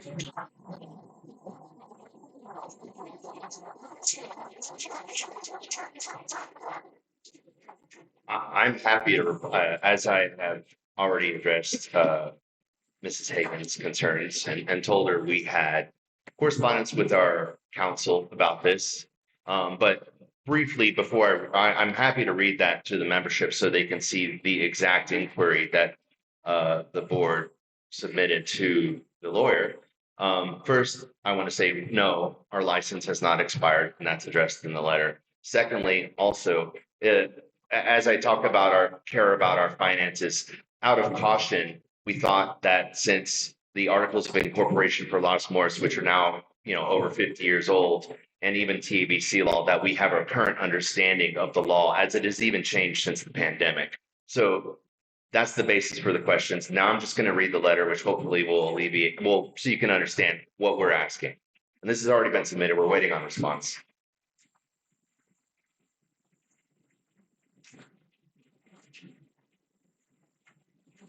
We're requesting urgent legal guidance regarding Los Morris Corporation and its upcoming TABC malt beverage wine license renewal, which is set to expire May 3rd, 2026. We were recently informed by our TBC consultant that all officers of the permit holding entity must provide personal history information, including spousal information with no exceptions, as part of the renewal process. This requirement has raised concerns regarding who is legally authorized to act on behalf of Los Morris Corp., as well as whether the currently listed officers are accurate and valid. Los Morris Corp. Is a separate legal entity and is the current TBC permit holder. While FCSA owns all of Los Morris stock, the officers currently listed for Los Morris appear to be outdated. A question has arisen as to whether the FCSA board automatically serves as the Los Morris board and therefore has authority to act for Los Morris, including executing TABC documents. At this time, we have not identified any governing document confirming that FCSA directors automatically become directors or officers of Los Morris. The 2023 Texas Franchise Tax Public Information Report for Los Morris identifies its own officers and directors, suggesting that Los Morris has maintained a separate governance structure. In addition, the Los Morris Articles of Incorporation establish it as a separate Texas stock corporation with its own board and corporate formalities. We have not found any provision indicating that FCSA board elections automatically transfer governance authority to Los Morris. Additionally, it appears that individuals currently listed as officers of Los Morris are no longer serving in those roles. To our knowledge, there has not been a formal election or update of officers or directors for Los Morris in many years, potentially dating back to the mid-90s. We have not identified any records reflecting more recent corporate action to update its governance. This raises further concern regarding who, if anyone, currently has legal authority to act on behalf of Los Morris. Our primary concerns are authority, process, compliance, and liability. Because Los Morris, not FCSA, is the TABC permit holder, we want to ensure that any action taken, including signing renewal documents or submitting officer information, is done only by properly authorized individuals and in accordance with Texas corporate law and TABC requirements. Given the urgency of the license expiration and the regulatory requirements, we request your guidance on the following. 1. Does FCSA's ownership of Los Morris stock automatically make the FCSA board the Los Morris board? 2. What governing documents determine who has authority to act on behalf of Los Morris? 3. What is the proper legal process to remove outdated Los Morris officers and appoint new directors and officers? 4. As a sole shareholder, can FCSA elect the new Los Morris board? And if so, what formal corporate actions are required? 5. Once the new Los Morris board is established, does that board then elect the officers? 6. Given that the listed officers are no longer active and no recent elections have been identified, who, if anyone, presently has lawful authority to act and sign on behalf of Los Morris? 7. Should no FCSA director or officer sign TABC documents unless first properly appointed through valid Los Morris corporate action? 8. Does updating Los Morris directors or officers require separate filings with TABC in addition to the renewal application? 9. Does the general manager have any authority to act on behalf of Los Morris? And if so, what documentation would be required to establish that authority? 10. What corporate records should be obtained and reviewed prior to taking action, including bylaws, stock ledger, shareholder records, board minutes, officer election records, financial records, tax filings, lease or use arrangements, and prior TABC filings? 11. Is there any legal conflict with some or all of FCSA directors also serving as directors or officers of Los Morris if properly appointed?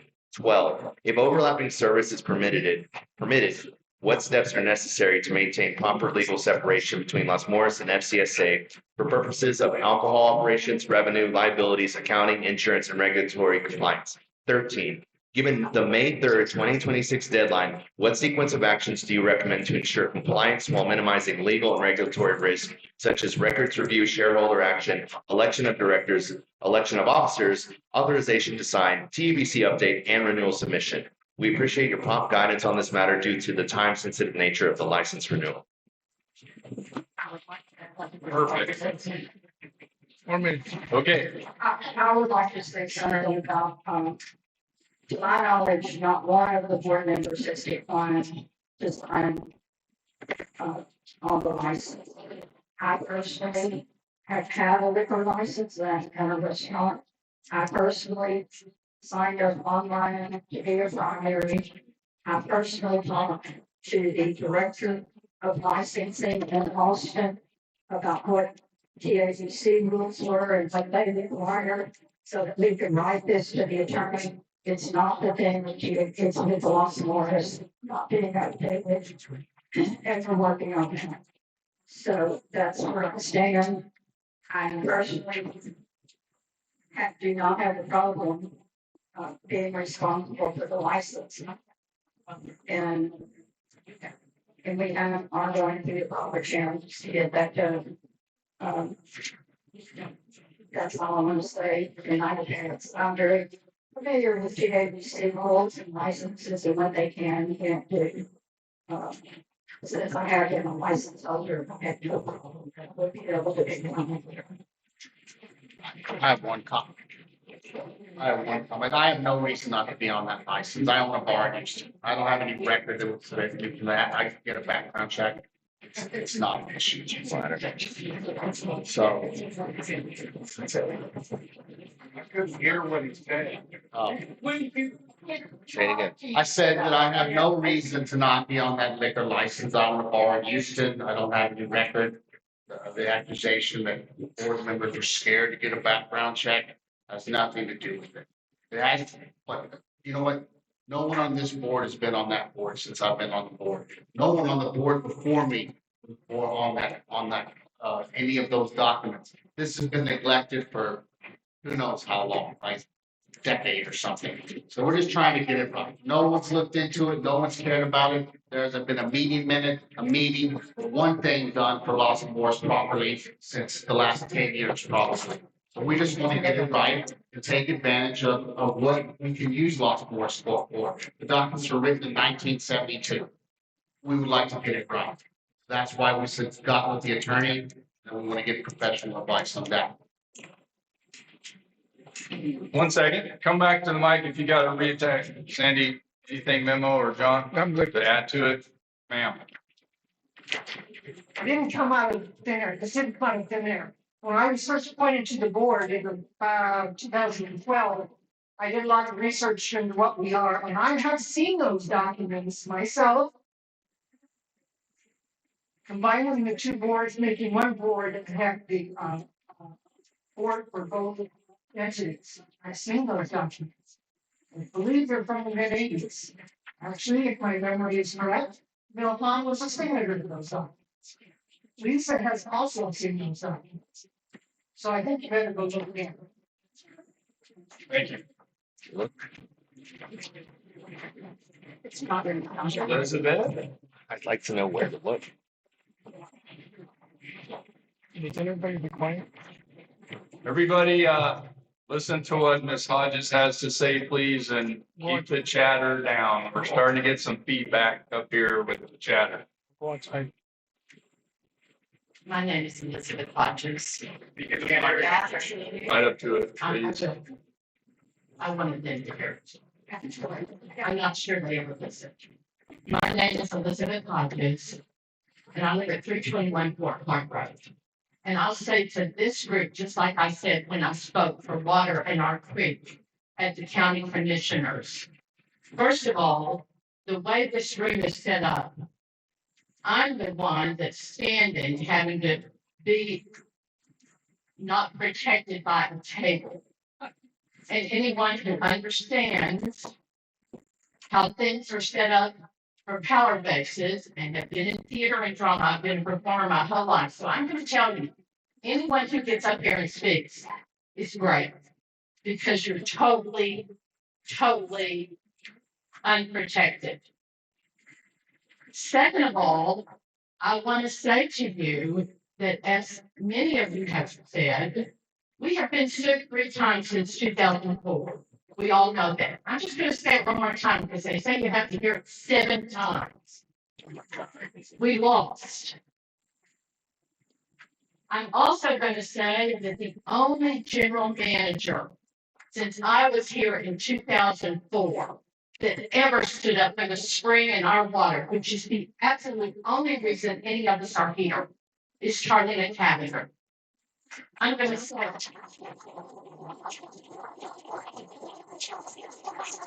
I'm also going to have the courage to tell you that when she knew we were about to lose 100 lots, I watched her at that groundwater meeting defend us and bring those people around to understand that we needed to have the right to purchase those lots. So one person wouldn't have all those lots. Yes,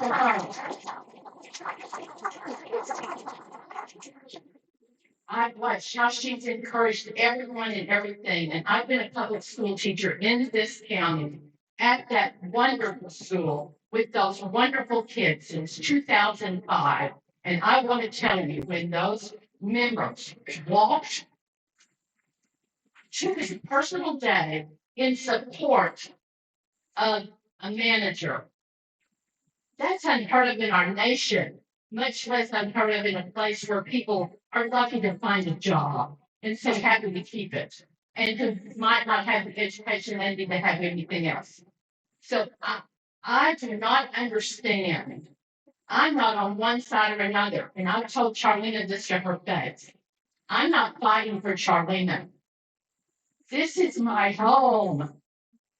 I am making a statement for my home. I don't want to leave. I don't want that creek to go. I don't want that spring to go. And I don't understand why we have to just fire people without making it work for a small community. Why can't we actually take someone who's trying, just like I do in my classroom, and including the board? We all need help. You don't have the answers to everything. I don't have the answers to everything.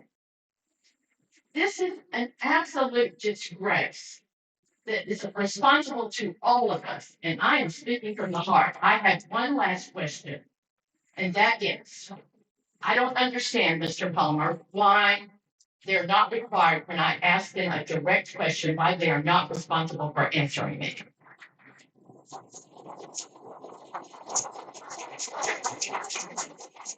I don't want to go down the road and have 10 questions. I have questions directed to individual people. As the moderator, my job is to keep it on schedule and let I'll be on everybody hear. schedule, but So I the want an answer. board, the obligation of the board, if they choose to answer your specific question, that's their Well, I think their decision. denial would tell you, you should be answered right, if they don't answer it. That's, so Okay. please ask your questions because we're about out of time. Well, I think people read stuff up here that took a lot longer than 4 minutes. I'm just saying. Ma'am, you're my friend, but make it fast. Okay, I want to know, at the end of the executive session today, you always came at the end of the other executive session and announced that she was terminated.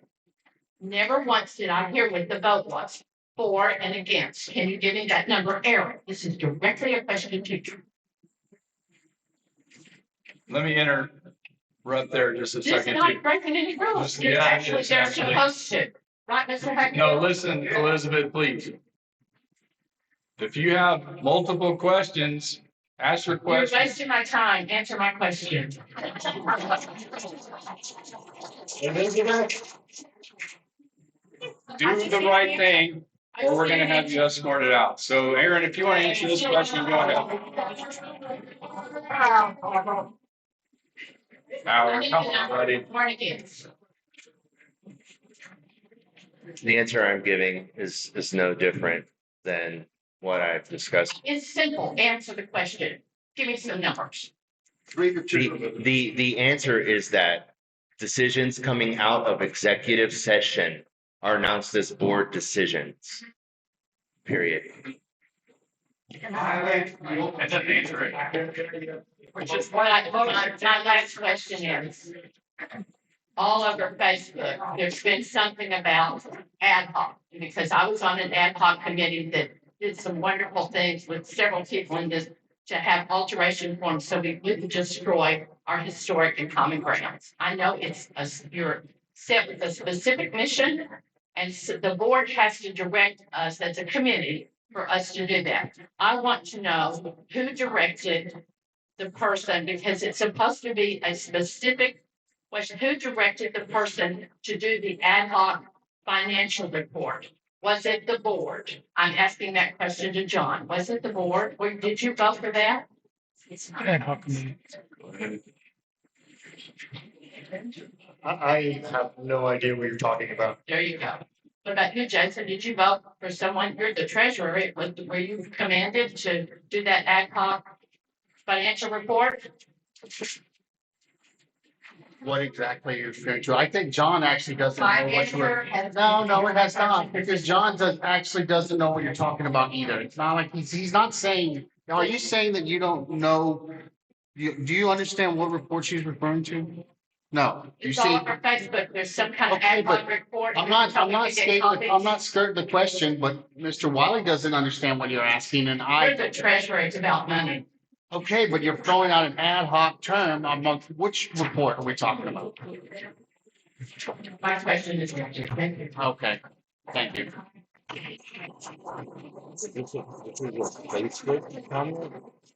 I have no idea. Can I comment on that Hold real on. quick? Don't- Oh, Just just comment, go ahead. I want to clarify to Mrs. Hodges that we don't know what you're talking about, like literally, like what requirement. It was not a board request for any kind of ad hoc financial report.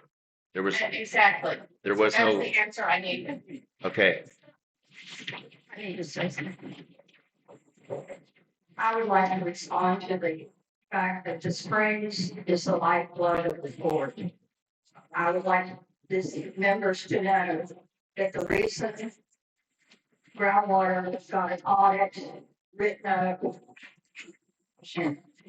is because I contacted our legislature and he was able to approve them We're on topic. to come in and do that audit. They had not been audited in 3 years. Mr.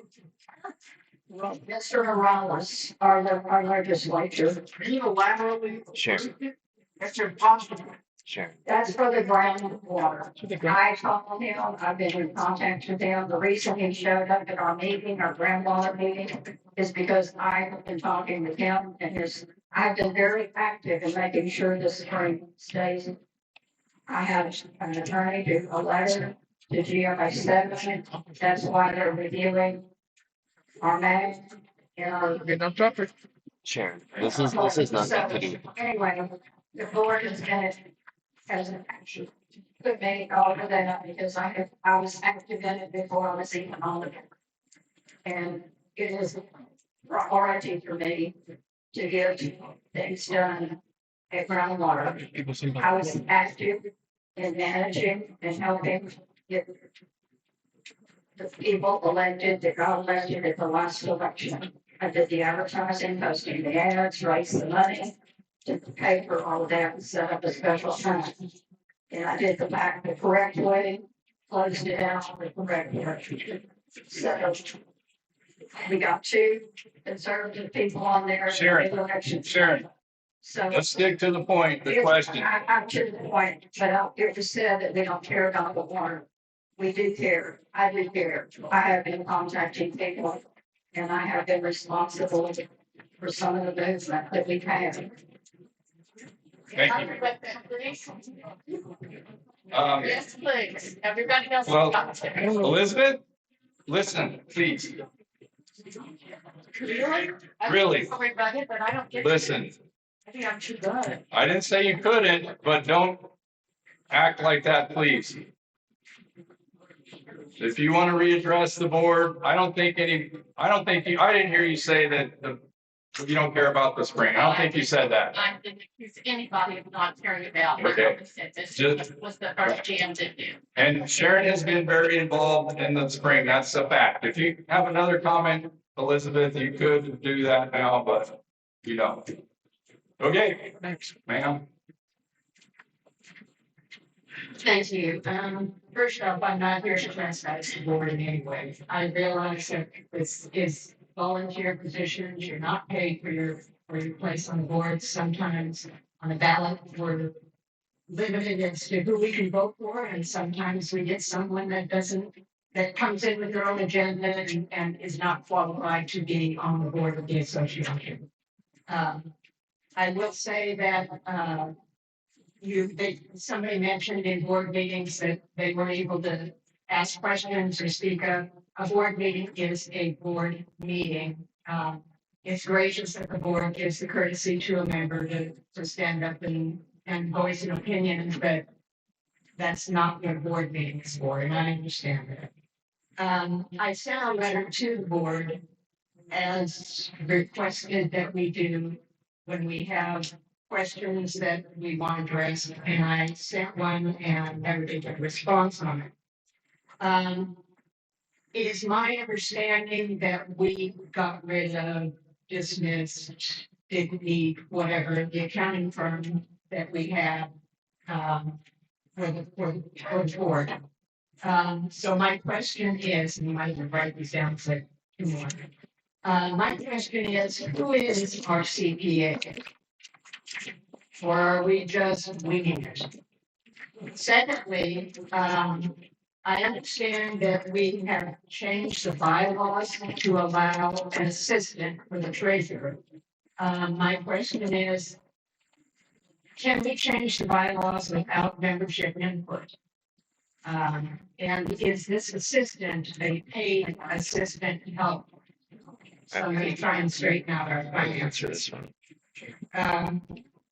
What I've written in my letter, it appears members have very little voice in the association in which they have invested. You are elected to the board, that doesn't necessarily mean you are qualified to represent its members without bias. We look to you to govern in good faith, take your responsibilities seriously. Each director should carefully consider every decision individually and not blindly follow someone because you're drinking buddies. The members want you to succeed in making the Fort Clark a desirable place to live, but only through your leadership and membership inclusion will we all be able to take pride in what we have accomplished together. Having said that, I would also like to address the dismissal of Charlene. I have served on boards, on the board, not on this board. I have also served on the board of the Kinney County Church Alliance for 12 years. Charlene was a great asset in uniting not only she was a great asset to unite us with the community of Brackettville as well as Kinney County. And in support of that, she supported us with our golf tournament in the fall, which is the only means of raising funds for the Kinney County Church Alliance, which provides commodities, help with utilities and other things for the citizens, the needy people of Kinney County. It is with that said, she has improved our relationship, not only here on the board, but also with our community and our county. And I commend her for that. I don't know what the situation is now that you have taken this action. I don't know if this action is something that can be rescinded. I don't know if she would accept the position back if she were offered it back. But obviously, the majority of the members wanted her here, and I think we'd gladly welcome her back should she accept that.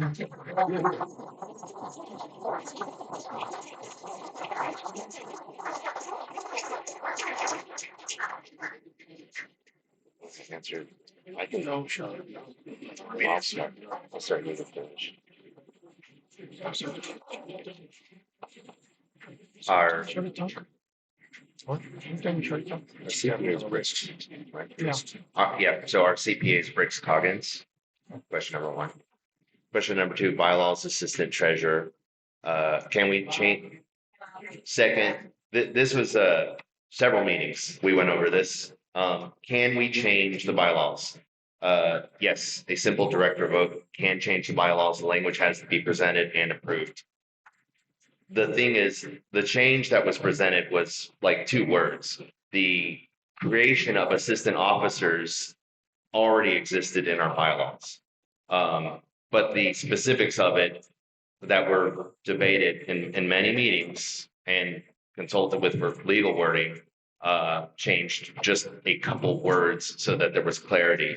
Second of all, is it a paid position? No, none of this is paid. We all do this for fun. Yes.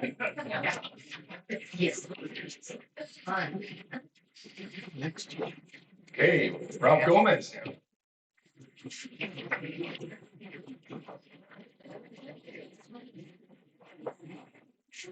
Good afternoon. My name is Rob Dorn.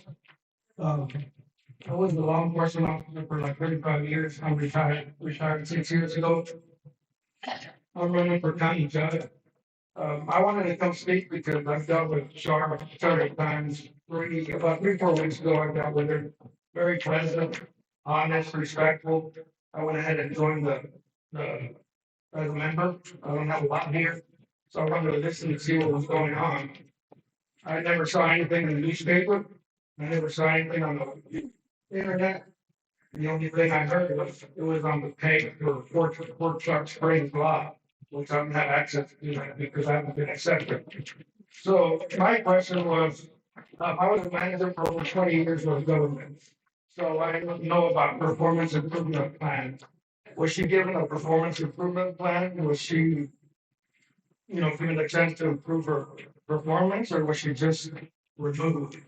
I haven't been able to find that information, but there's a process in reference to any type of formal evaluation, written notices, allowing the opportunity for her to explain herself. The rumor I heard was that she wasn't given the chance to explain herself before she got removed, which she wasn't given due process when it comes to the performance improvement plan process.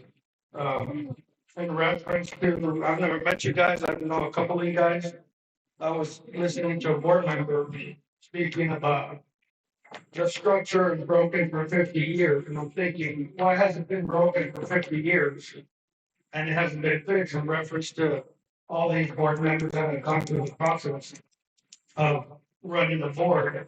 Whenever you're hired to run a board, you have to work as a team. Work for the people because you should work like family because you're the best for Clark. And it seems like it's been separated and if it hasn't been, nothing's been done for 50 years. It's been broken for 50 years, so I guess this board has a big job to do. And I just thought it was surprising that I call it the blame game. They're playing something else in reference to, what's been happening. So this is what we're doing. You know what? Fix it. You're hired to do something. You're a problem solver. You need to fix it, not look the other way. So in reference to that, there's a lot of stuff that needs to be fixed. That's what I'm hearing. I haven't heard the reason, but my dealings with Shar, I've seen her at the water board several times. Fully engaged. I haven't seen a lot of people from the court. I've seen quite a bit more than the community, which is awesome. And, there's a problem with that. There's a problem with a bunch of stuff. And I figure I come over here because you're part of the county and the city, the county, and Fort Clark needs to work as a team because it's one community.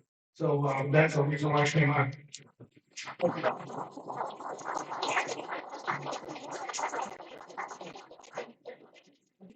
You want to answer the performance improvement plan? Anybody? I assume there wasn't, but. There wasn't a fund. We can't, we can't talk about that. Okay. I have another question. Is there some type of SOP in place in reference to when you deal with problem employees? You go to a document, like in the government, there's a manual and it says, you know what, we've got problems here. This is the first step, second step, third step. So you won't get into these lawsuits. So there's some type of SOP in place where you could go and look at what's going on with different type of issues that you've got. So that's what we do in the government. You see that memo, you've got SOPs for everything. Thank you. Thanks. Okay, thank you, Rob. Howard Benham. I'll pass it. Thank you. Okay, if you change your mind, let me know. All right, Brittany White. I just chopped in the top. Charlena, would you like to be added? I'll do that. You can be next.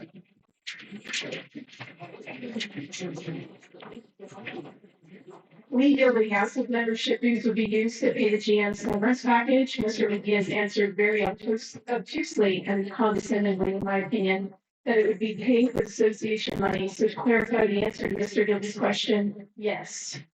Mr. Moody, who spoke previously and outlined the proper process for dismissal as outlined by the state of Texas, was my question to the board. So please take notes. I have multiple questions. Was this state process followed, yes or no? And this is not whether or not she was terminated with or without cause. The question is whether y'all were following proper processes. So hopefully we're not going to hide behind anything on that one. Number 3, I tried to find a video from this morning's meeting and I have confirmed it is not uploaded, so please refrain from advising me to watch it. Property Code 209 states a summary is to be provided after executive session. And I believe a summary can include who voted for what and what motion was made. So one question is, who were the votes in favor and or not in favor for regarding the termination of the executive officer, aka the GM? Secondly, because I can't watch the video from this morning, please state exactly what the motion was made regarding the issue with Mr. Long and what the votes were in favor and or not in favor. And I believe that it'd be appropriate to take a recess if you need to consult your notes, Mr. Medias. Regarding the employee letter that was read, it stated clearly that Director Long was in everyday business and operations and monitoring communication. I believe the term hostile work environment is mentioned. This is a violation of the ethics. Board members are to ensure the association is well managed, not to manage the association. Mr. Mendiaz, during your first comments on the termination of the GM, you admitted the system was unreasonable and broken. You spoke of how complicated everything is. You mentioned the word unicorn to describe, I'm not sure, either the bookkeeping or the GM role, regardless. To be clear, you basically admitted the expectations put on the GM by the board of directors were unreasonable. And yet the board made it to terminate the GM.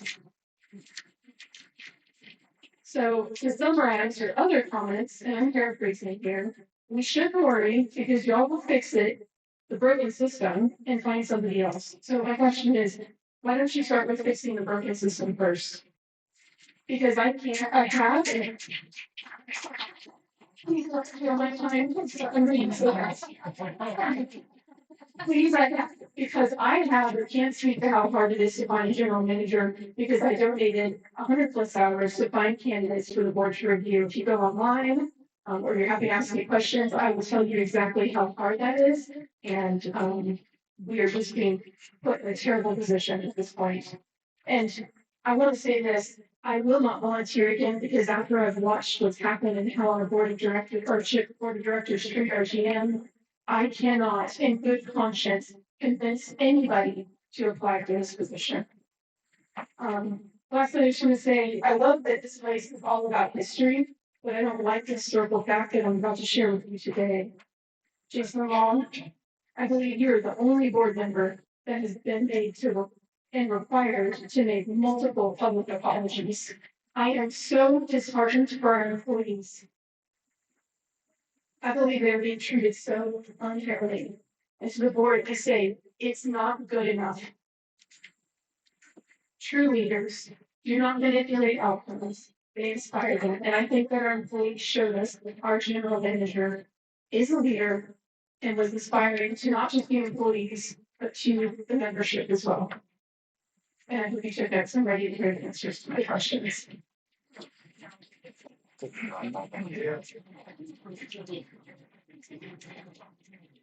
Floor is the board's. Brittany, please stay at the mic and you can have a answer to the answers after the board has a chance.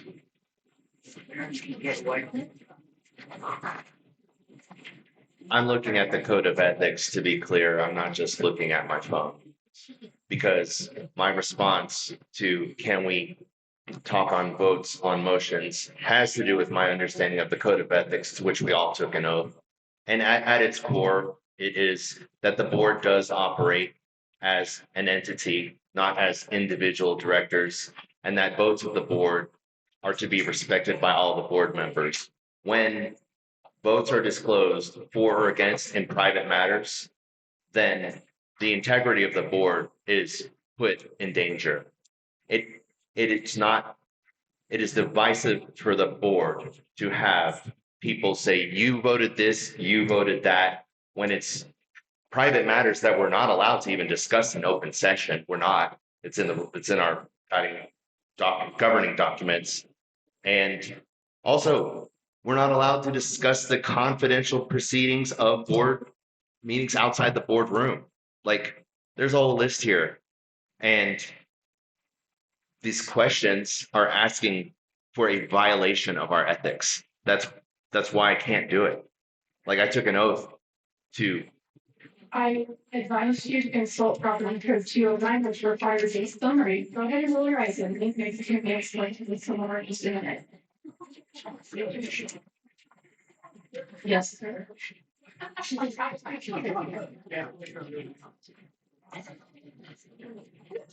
It's gonna be great.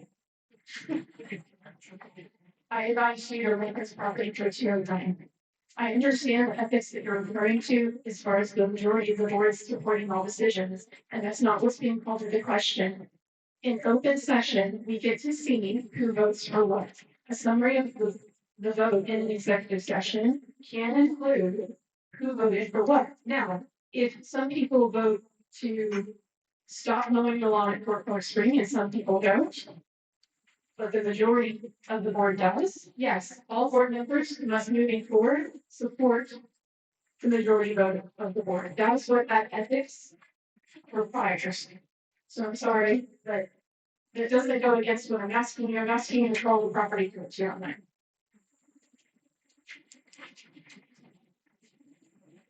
That's not a question. Can you repeat my questions? No, sometimes silence is your answer.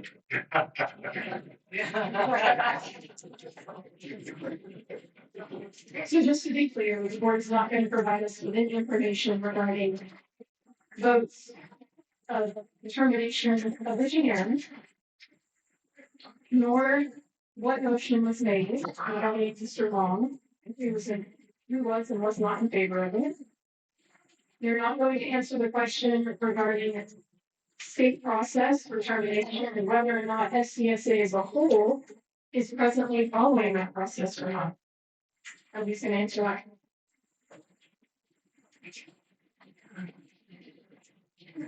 Thank you for your time.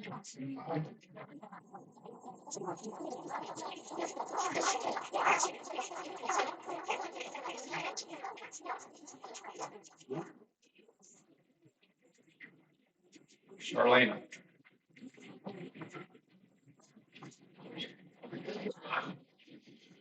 I want to say hi to everybody. I want to say I'm overwhelmed by the support that I've gotten today. So from the bottom of my heart, thank you. I can only say a couple of things. I'm going to read a little bit of the email that I received, and then I'm going to read my evaluation. Back in November 2nd, 2025, I received an email that is how I'm going to name the person. A few GM accomplishments from back in the day. First ever television commercial and the last. U.S. Highway 90 billboards. National advertising. Preservation Magazine, National Trust for Historic Preservation. Military Officers of America Magazine. U.S. Army Band Concert 1996 and 1997. Field trips to professional baseball games in San Antonio. New ceiling, floor, and ceiling fans for the service club following the fire. New Hunter ceiling fans for Dickman Hall Ballroom. Monthly prime rib night at Dickman Hall Restaurant. Weekly Friday night buffet at Dickman Hall Restaurant. Arrest and prosecution of trespassers. Controlled speeding. Personally paid for employee Christmas party. Rigorous enforcement of our rules and regulations. Volunteer recognition dinners. Personally paid for employee fiscal year eve party. Christmas decorations of the commissary. Monthly new member orientations and elder hospital programs. I never answered that email because I'm not one that feels I should tell people what my accomplishments are. I feel that people should see them. But I'm going to say today what I've accomplished in the 2 years I was here. And it's probably not everything, but it's kind of all I did put together. Repair the front fence. This is, repair the front fence. Had the emblems on the gate repainted. Remodeled the guard station, which was previously in poor condition.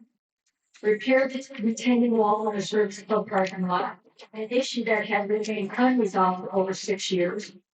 Repaired damaged flooring at Dickman Hall and restored the wall sconces.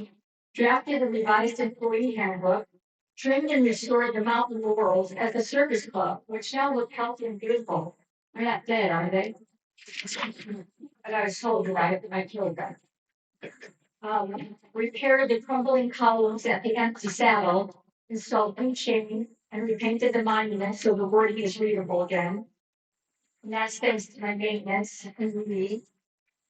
Repaired and replaced the grate at the barbecue pit, thanks to the person who's running for the judge.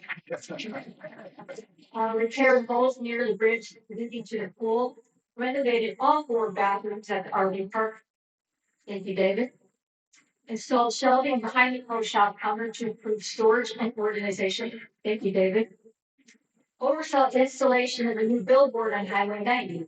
Secured employee raises after staff had gone several years without one.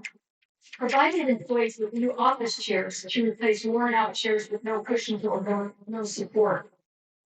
Provided dual monitors to improve employee efficiency and ease of work. Personally, received 20 military points, including recognition from the generals.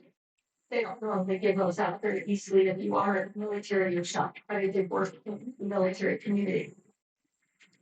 Received the letter of accommodation from U.S. Air Force Commander Sutton. personally paid board employee gifts presented at the annual membership meeting and heard in the background why are the employees there? Well, they kind of run the place. Some of them also live here. So why shouldn't we recognize the employees? Absolutely. Guy led the team collecting $169,000 in delinquent accounts, where we have 8 liens, improved employee morale, and helped change the workforce culture.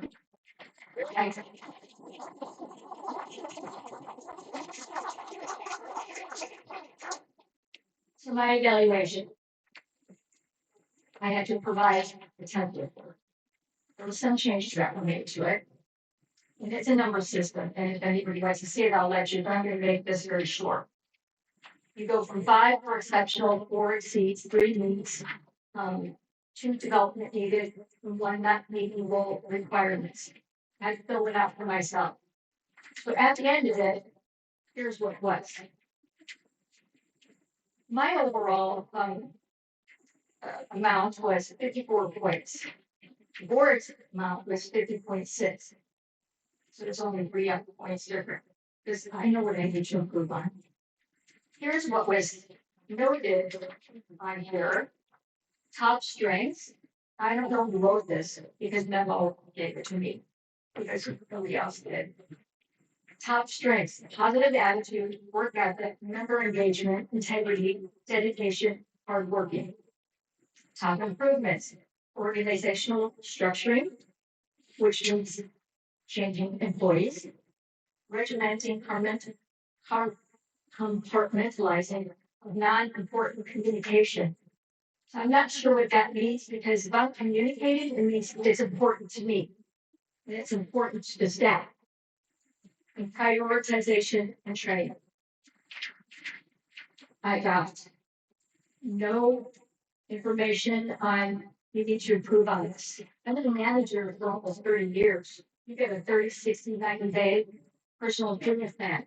Here's what you need to improve on. I wasn't given that. And if there's other information that I don't know about, I don't know about it because I wasn't given that opportunity.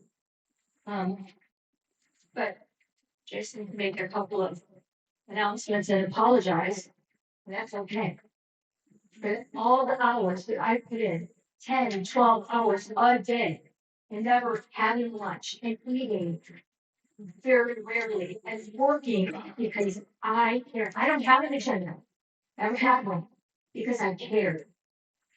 And if I need an improvement, I'm all for it. I can do it. But it didn't get that opportunity.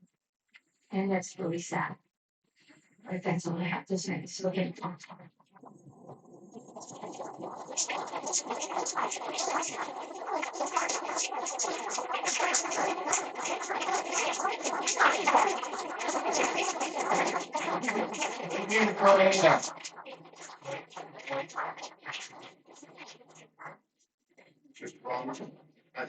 I can't recognize you. I'm sorry. You can, I'll put you back on the list after everybody else gets a chance. Thank you, Mr. Moody. Sorry. The board.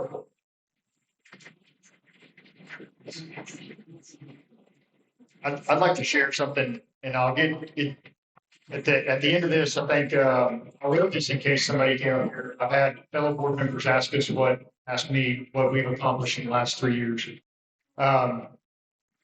I've had multiple attacks from our 6th board member, and I think it's important. I'll get to the end of why this is important. So I want to talk about accomplishments, and I'll get to how this ties back to Charlena. In the last 3 years, we've been caught up on 3 audits. We've done 3 audits. 2 of them were behind, 1.5 were behind. When I came into office, there was 1 that wasn't completed, and we were behind on another. We cleaned up our books to pass audits. We had a new chart of accounts. We cleaned up the balance sheet, which hadn't been cleaned up in 20 years. Accurate P&Ls with cash accounting. We hired a new GM. My wife donated 100+ hours to specialized recruiting. One of our other board members ran off our website contractor, which then threatened to sue us. My wife stepped in again, and she rebuilt the website in record time. We created an ad hoc committee, which created a common property alteration form, which we all use today. It protects our association assets. It's much used and it was much needed. We removed deer trapping from the association, which has allowed the hunting program to grow and to flourish. We have some people standing in here that have dedicated so much time and of themselves to make that grow. We've done significant research time spent on converting the pool to a recirculating pool and not violating the historical aspect of the pool. We failed, but spent a ton of time doing it. We fought for our springs. We've sent multiple resolutions, letters. We enabled things to happen that allowed us to identify endangered species in our spring and spring level monitoring. We fought for our creek through the flood mitigation plan. When FCSA maintenance equipment was down, we brought equipment in to help out. We searched tirelessly to find more money, identifying common property alteration, common property as able to have a tax break, and we pursued we're trying to pursue an exemption with the tax office through a lawsuit. We initiated talks with the city in order to allow them to use our dump, realizing that they were under a significant burden to pull their trash and take up their hats. We attempted to set long-term and short-term goals for the association through VTO, and unfortunately that's fallen off. Maybe we all need to take that back up. We cleaned up the golf course under new leadership of Max and made it to where it could be mowed again. You could actually drive a golf cart around. We cleaned right away for the fort in order to have the hunting program, to have access to hunting blinds and to have bigger clearings around feeders. We brought in equipment operators to clear roughly 5 miles of trails. All the while owning a business, caring for my 2 small children, my family, living 2 hours away, and taking the abuse of, and I'll read something to you, a famous quote by a gentleman I will not name. Thank goodness I never wasted my vote on your incredibly worthless being. Now, I was kind of thinking that at some point, somebody today, I try to think of what might happen throughout a day, be prepared for that. And I thought somebody might get here and say, well, what have y'all done? But as I heard Charlena speak, I realized that I did almost all of that with her. She was here. She fought. She led the way. We accomplished most of this, not all of it, but most of it, and she was by my side. And I appreciate her leadership. I appreciate her hard work. And to be honest with you, I grew up in this place. I know a lot of these employees, and they all love her. And I've never seen a group of employees that have been happier with a manager. There's a saying, I heard a gentleman say it the other day, that owns one of the largest companies in the world. And he said, I only hire people that I would work for if I had to work for somebody. I would work for Charlene.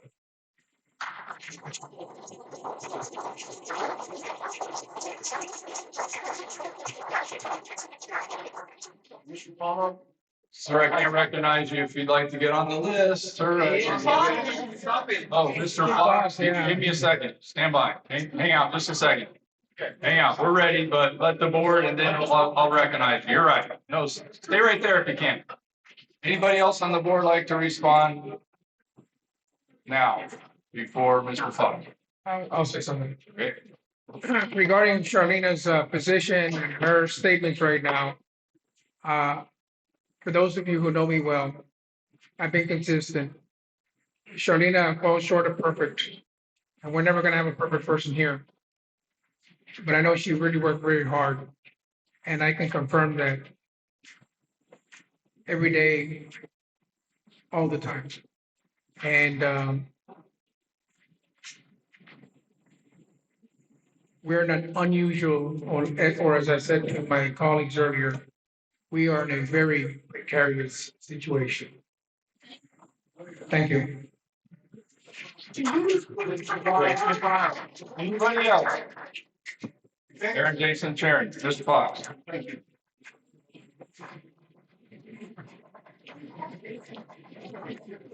Okay, I'll finally get to back. We're in the box. We're in the bottom of the line. Okay, I also teach at the school. I've done it for 10 years. And, it looks like I got the senior class today. It's supposed to be a joke, I think. It's also going to nice way, but, I have a couple of questions. First, I also wanted to say hi to Sam. Thank you. He's doing great. He's one of my favorite students. Your time's running, Steve. And I also, would like to thank, all of our veterans and all of our law enforcement. I also was in the military 26 years, Vietnam veteran, and spent a lot of time in the Middle East. And I thank you for being here. I want to kind of address the elephant in the room, which is, was a GM hired today during the executive session? I'd like to ask the board that. And No. Thank you. I would also like to get to, some of the hateful emails, and many of you are not aware, probably 99.9% of the board is not truly aware of the abuse that our general manager was taking on a daily, weekly basis. I'm not talking about our board. In fact, believe it or not, I actually voted for all these board members here. But it was coming from outside sources. I don't know if those should be read, or I'm not gonna mention any names, but it would be pretty obvious.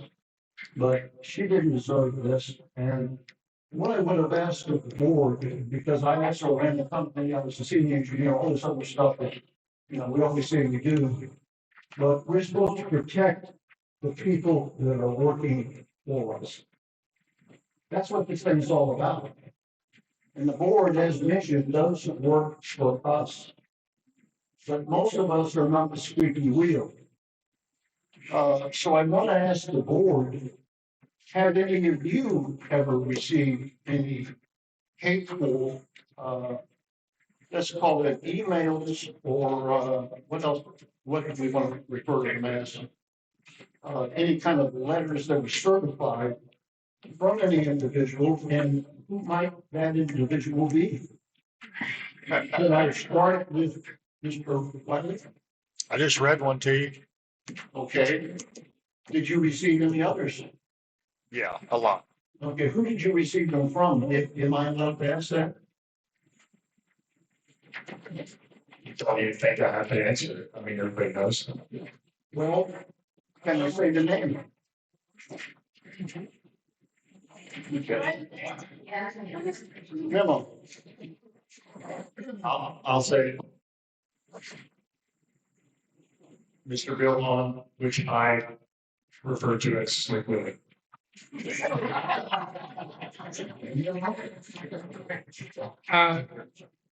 emails, yes, but a lot of editorials that were published in the paper that slandered quite a few people. Well, I refer to him as William Francis Hahn.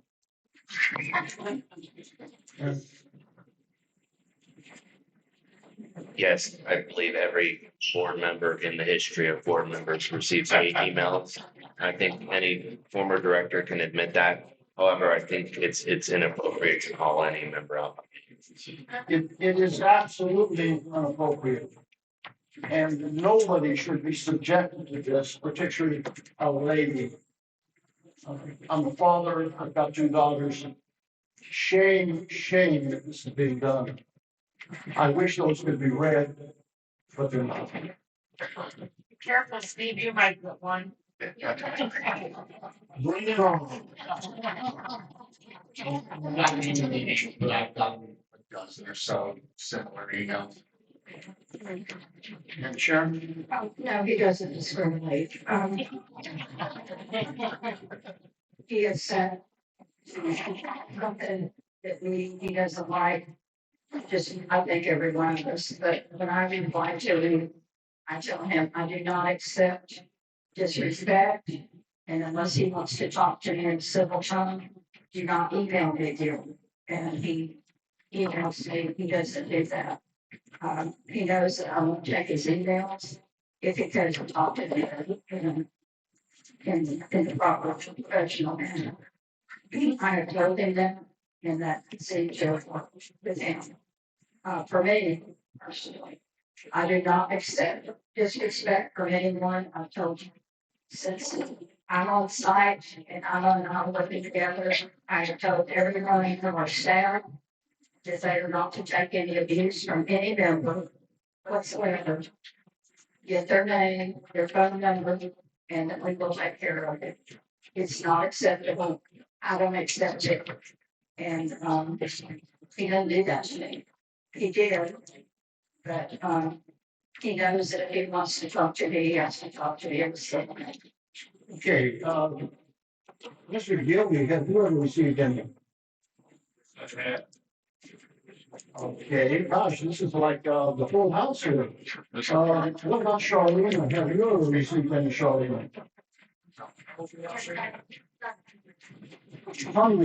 Hundreds, may I add. Mr. Fox, we're gonna have to wrap it up, Okay, sir. here's the end As here. fast as possible, thank you. And maybe there are some friends, and that's the last thing you want on Fort Clark is to be involved in politics. Sometimes politics finds you. Isn't that crazy? It does. And on the fourth, you always have to pick sides. That's the worst thing that can happen. With my kids, I say don't do it at school, but it happens here. I'm not gonna hurt some feelings, but in some phone calls, a couple of our members of the board of directors, who I respect, but they trusted me enough, and I feel bad, but I'm telling the truth. They mentioned that they could not work with John Wiley and that I should lead my vote in another direction. I found that disturbing. I can mention the names or was it you, Mr. No, it wasn't you, Mr. Wiley, because you're the one we're talking about. Was it you, Aaron? Yes or no? Was it you? That wanted me during a phone call to switch my allegiance? Jason? It's possible. It was probable that it happened, okay? Sharon? To switch your vote, I never asked. Well, you didn't ask me to switch my vote. You said we can't work with John Wiley and you have to go in a different direction. I have never said that we can't. Oh, yes, you have. Okay. Mr. Fox. I know, but we're out of time, sir. Yes, sir. Thank you. I would also let the council members know that the board has and our attorneys send a letter to cease and desist. We've also just recently sent a second letter to you. And if y'all have any suggestions, we, other than being able to send, get our attorneys to send letters, I would appreciate your input. Sharon Gregor. Mine has been answered more than I can answer. Oh, okay. You yield the mic. Okay. We're at the 2.5 hour point, so I applaud everybody's perseverance. It's a good thing. So let's persevere some more. There are some more names on the list, about 7, give or take more. So we're going to finish first shots, and then there'll be 3 people who signed up to readdress the board for a second time. And after that, we'll see how that goes. But Sharon would not like to speak. Isidro Rodriguez.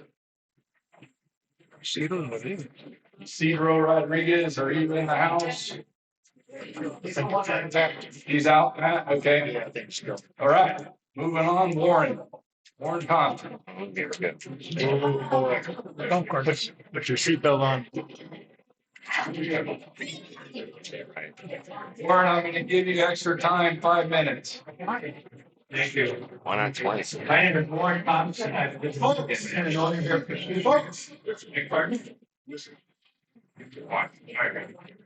Okay, I'm not gonna waste my time asking the same questions over again. I'm not gonna ask you how much you spend on lawyer fees every year. I'm not gonna ask you where the 12 golf carts went. in 2023 because David Mann's here, and if he wants to tell us, he can come up and tell us. I'm not gonna ask why the pump that apparently was hit by lightning was not replaced by insurance. And I'm not gonna ask you why we repaired the PTO on a tractor that was not owned. I wanted to ask you about the pre-table that was in front of the fire station. And I want to ask you why the fire station and the volunteer center was closed down and how that improved the fort. And I don't think that the mechanism by which that was done is ethical or legal or anything. I want to tell you that a lot of times I feel like there are certain people also on this fort who have more control and more influence than the rest of it. The person who came to me about the dirty Davenport that was in front of the fire station came to me and asked that it be taken care of, and I was working on it. But that escalated, that one comment about a dirty Davenport from one person escalated into doing away with the free table and eventually doing away with the volunteer center. So how much money are you making at the volunteer center now that you've taken it away from us? You gave away a dump truck that we spent $1,100 on, got brand new radiator, fixed the tires, fixed the air leak, fixed the hydraulic system, and you gave it away.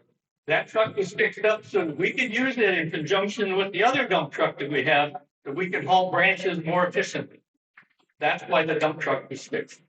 The little tractor that sat down here for 4 or 5 years, the little John Deere tractor, we spent almost $800 on getting new tires on it, but we still have it. Luckily, that you people didn't find it. And Memo, I'm absolutely disappointed in you. You came down to the fire station 2 times to tell me that you could close down this fire station anytime you wanted to, and by golly, you held your word. You went right to it and you got it closed down. You came down and asked me last fall to fix all the benches on Fort Clark Road and get them painted, and I did, including the one that was over on Scales Road. When you came back 2 weeks later, you asked me, you know, the board meeting's coming up in a week. I'd sure like to have you fix the 2 benches that are on Airport Road. And I said to you, the paint, the pan, the brush is right there on the bench. Go do it yourself. And that's what escalated into closing the volunteer center. I hope you get your volunteer center open in the bottom of Seminole Hall, and I'll fix the sign above the door. So what I'd like to find out is, why is it that there are certain individuals on this fort that can trump all the committees that we form, all the people that work, and they can come in and close down the street dance because they got an erotic course, or they can close down the free table because they don't like the color of the Davenport that I took down to maintenance. Philip did not take that Davenport down to maintenance. I took it down. Philip has never taken anything that was dirty or broken or anything away from the free table. We did as volunteers. We're the ones who donated all the money all the time. And then now it's gone. So thank you. Thank you, Warren.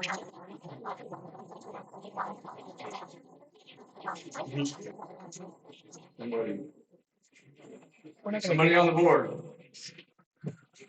I don't feel like beating on a dead horse. Okay. Yeah, anybody want to answer that? Do you want to answer the questions? I know. Yes, do I want to talk about that? All right. I'll try to address a specific part of it. It's some of that occurred not on my time on the board, so I can only talk to what I was privy to. Regarding the use of the firehouse, a request was made by the board for anyone to present terms, including Warren, for use of the firehouse. All that we required was an offer. We didn't request. We didn't talk about people bidding for the space. We just said, please give us your offer for use of the space, whether that's utilities, maintenance of the space, etc. And we received nothing from Warren upon request. He was given the opportunity. He was given the opportunity to present something. The first proposal that was initiated by your board was that the person who took over the firehouse had to fix the roof. Is John Weir's gonna fix the roof on the firehouse?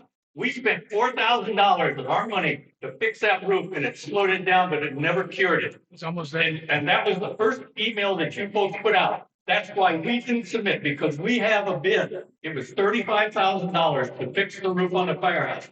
If you, and not you folks, but if the board had not taken the money that was given to the port in 2017 from the hail damage on that structure and the other ones and spent to fix the facilities, that firehouse would have been fixed.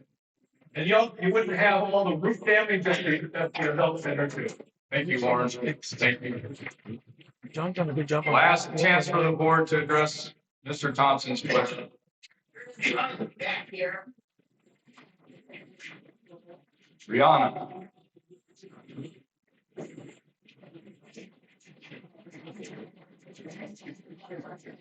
You got energy left?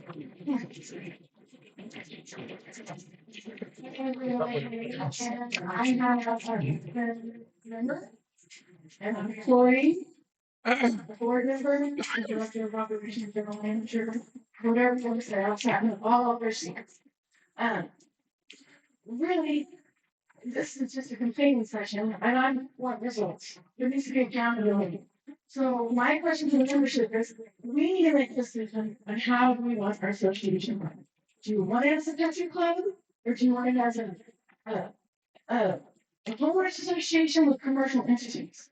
We're set up either way, but if we're gonna get country club, we better start pitching, or you get 2,000 FRMs. That's about $100,000 a month of extra revenue. We wouldn't mind splurging on things if we had that revenue. But the way that it is right now, when there's a shortfall, you're taking the low line free, you're taking it from the association, and we're putting it into the motel, or we're putting it into the commercial entities. If we put the HOA under Fort Clark Springs Association, then our money, our unit money, can go to that. Then that means Los Morris can have the RV park, the bar, the pro shop, everything that makes commercial. That means, but I've also been, this job is not a one-person job. Charlene's job is not easy, especially because you have members coming in here, but then you have to babysit all those other departments. So it's a two-man job. Director of operations should be under Los Morris, and then that's how they can fix the beverage laws and everything. And then the general manager would be under the member-only facilities and in the HOA. I do have a question.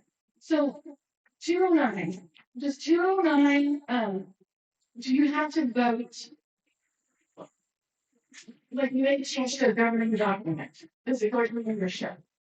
So like what is considered our governing documents? I'm thinking CCNR's declaration, bylaws, rules and regs. Okay. So if that's the case, to a rank who's in there, it sounds like it needs to go out to the membership. If that's the case, once we pass that declaration in 2017, it kind of took away everything else. But that bylaws came after 2017 and it didn't go to membership. So we were in violation for that. No. So the declaration requires a membership vote, the bylaws just require a board vote. But the declaration supersedes the bylaws. So after 2011, when that came in, that law that Trump was considered a governing document. Which one? So my understanding is a governing document would be all of those. And if it's a governing document from 2011 and 2009 came about, you're changing any of those, it has to go to membership. That's my question. Is that? No, we're not going to do that, right? Well, I'm just, that does make a difference because then we're not, the bylaws that everyone is trying to answer would not be correct because that didn't go to membership. And second, we don't have oranges versus oranges. We have these non-conforming lines that can be addressed. So when I work there, the way that it works is executive staff makes the general manager look good. The general manager's job is to make the board look good. The only time your title should really matter is in the boardroom for parliament's procedure. they're all just one side of the flag of the race. If we don't treat them like that, they're not supposed to be treasurers or secretaries. They're just supposed to read the minutes. But how you can tell if they're getting the information, 8-hour meetings is not acceptable. Asking the members on a board meeting is not acceptable. Where the peanut gallery should be is community council. And community council board should take 2 things that the membership wants and guarantee it's gonna make it to the board of directors meeting and maybe make a business decision about it. Because we're not getting anywhere. And all we're doing is wasting big money for what? And if they don't work for us, they don't get paid. We're never gonna get good people here if this is what we're all gonna be subject to. It's not fun. So, it just, like I said, Kate Brown made a good point about ad hoc committees. Let's get one and open up the boardroom and let's go back to say 2000 and grab the book of minutes. And make it easy for Charlene. Every month, there's 12 months in a year. It's the same thing. So say January, hey guys, May, our TABC lessons is coming up. This is what we need to do. Put it on a calendar where it makes it friendly, but when it gets in there, they have to do for the job. Thank you. It's a solution, it's not completing. Thank you here.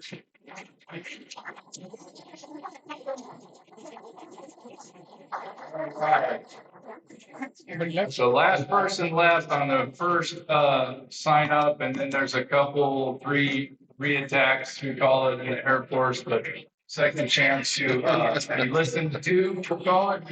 But first is Mr. Hughes. I just want to say something. Okay, Lisa Vale is next, but we got a comment from. Brianna, we've had many conversations and we don't agree very often, but I agree with about 90% of what you just said. All right, Ms. Vale. I agree with most of it too. Except that this isn't complaining. This is an endemic problem right now. There's a couple of things I'd like to go back over or into state. First of all, just a correction, Briggs Hawkins is not your CPA. That is your auditor. So John Hawkins is the CPA just recently hired, but since I've been off the board, we haven't had a CPA, we had Brian here and another Sam to do the taxes. So just so that there's no confusion, Briggs should be off the job. With the unfair dismissal of our general manager, we also lost Lee Gilby. Because he said, if we 4 tires were all quick, he did the very same thing. He not single-handedly, but led what turned into the revamp of our hunting program, and we went from $35,000 annually to $120,000.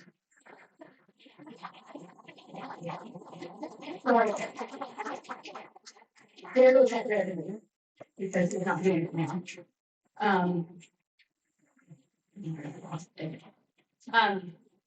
I was told by Lee, and I hope he doesn't mind if I share it, that, well, before I do that, I want to revisit the full authority of the board. When you say, you're a governing board, but the full authority of the board is as a whole. The board members do not have the authority to go in and dictate to the employees or to Charlena individual things that they want. It has to come from the full board, because that's the way it was intended. She's your one employee, nobody else is your employee. And if you want to change jail codes in the middle of the cycle, if you want to, whatever it is you want to do, start observing different holidays, you have to, as a board, go to her. You can't just keep everybody calling and talking to the GM. That's just a minor, sorry. This is just a lot. This is an amazing place that I'm living. And there's a lot of good people here, but there's a lot of this stuff going on that doesn't need to happen. I got on the board to serve. I didn't get on the board when I was on there to do my agenda or anything else. And our work wasn't perfect, but we were willing to listen. And what I've seen today, and what I've seen coming out, you guys aren't, you made up your mind, not all of you. You guys have made up your mind that you know, and you're just gonna do what you're gonna do. And as far as trying to, because I want to revisit that, just to nail that in. She said, we need to try and do. We got that as our underpinning because she's not, we can't find that kind of stuff at that price here. They took care of everything behind the scenes. Any mistakes, they trained the employees, and that just got pulled, and that's why we don't have an audit, that's why we don't have a P&L, that's why, I mean, they can't tell you where, they can tell you the balances every month, but they can't tell you how it's being spent, really. Or where they're losing it because they don't have the books. And you can say all kinds of things, but you don't. So we need to wrap it up. Okay, so the last thing, sorry, is that just to show, and I'm not trying to be petty, but I'm just trying to show there is thing after thing after thing that is happening that is wrong. Lee Gilby, I hope I can say this, was approached. I don't know which board member's name was, or who approached him, who the board member. About the maintenance. Yeah. And asked if he would take Philip's job. Without any conversation with Philip. Or the rest of the board, I'm assuming. I mean, that is completely unprofessional. It violates, all this stuff that is happening is violating the way everybody here, they're violating our code of conduct. And I know Chris has thrown it at me time and time again, but what is happening now is reprehensible. And I don't see anybody really owning any of that. And another apology from Jason, like I said, is going on. And I'll restate it. Reinstate the GM. Resign, and let's get moving forward. Thank you.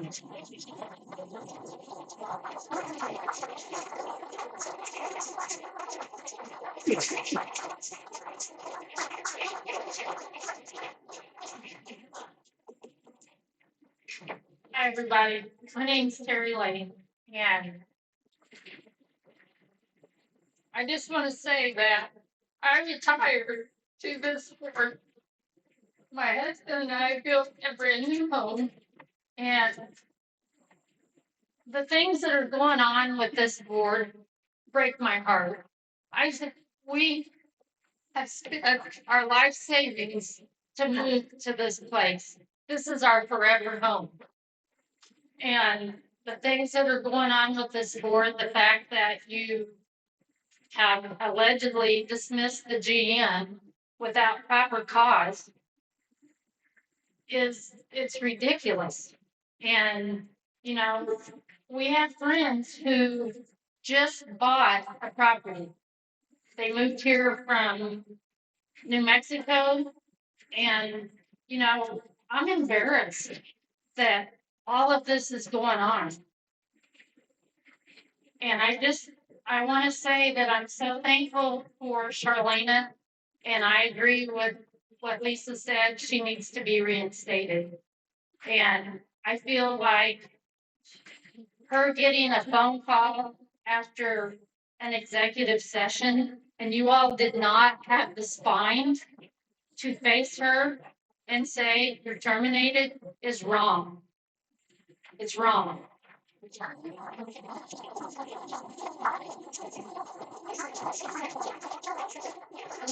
I also want to thank Lee for his leadership in growing the hunting program. And Lee has brought, like Lisa said, hundreds of thousands of dollars in revenue. He has gotten big time hunters who come in, they donate things, they donate feeders. One thing that I have not heard addressed is the feral hog problem that we have. And if Lee steps away, I guarantee you that hog problem is going to get worse. And you're going to lose your precious golf course. So these are things that you all need to take into account. And I want to know, did you or did you not call Charlena and tell her on the telephone she was fired? And if you did, I think you're all a bunch of spineless cowards. And that's-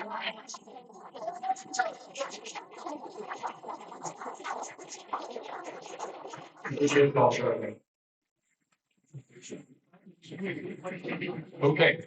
One So follow-up. why was she not told when you all were in executive session?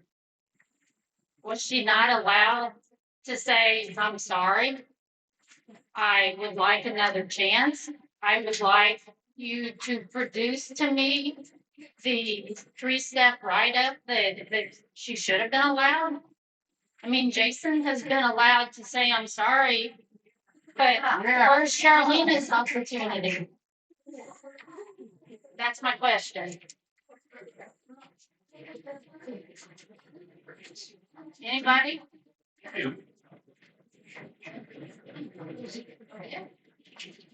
Mr. Moody, you want to wrap it up? I'll wrap it up. David. Okay, I asked you 30 seconds. It's gonna take up to.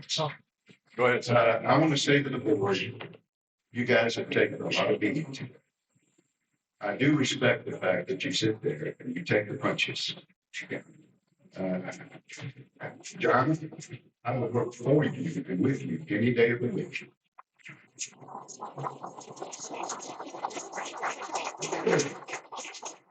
I don't know why you're not president.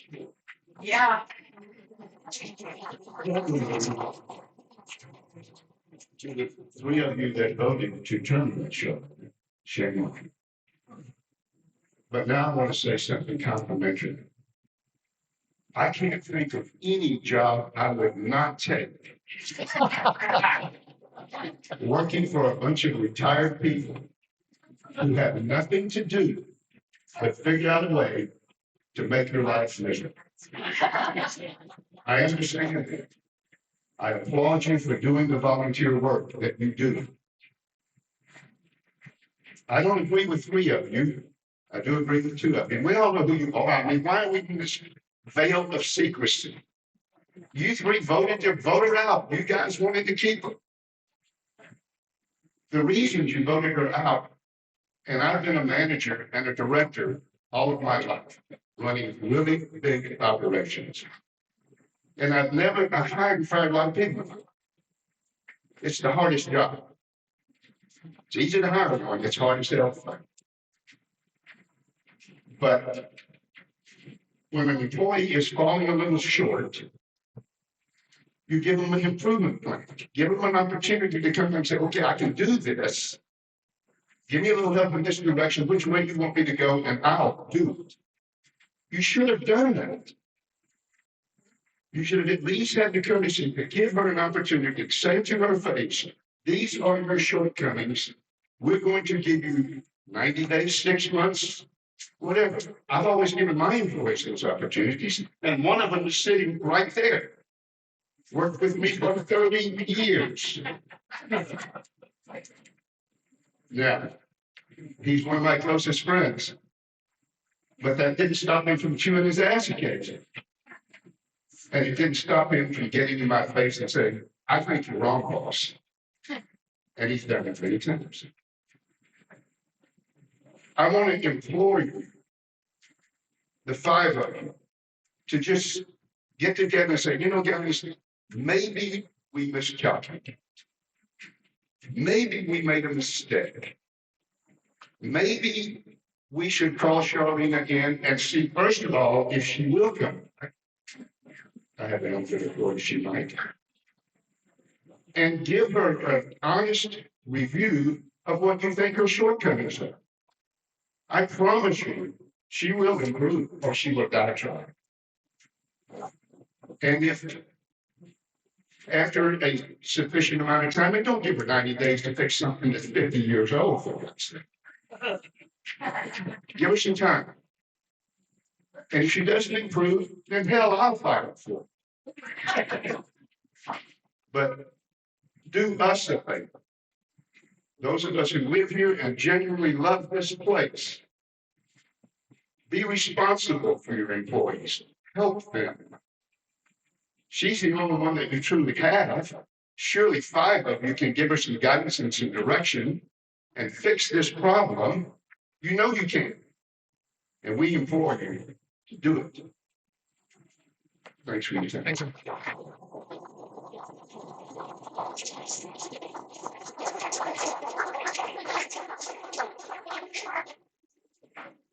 Before we adjourn, we have one last David, comment, and then the board will.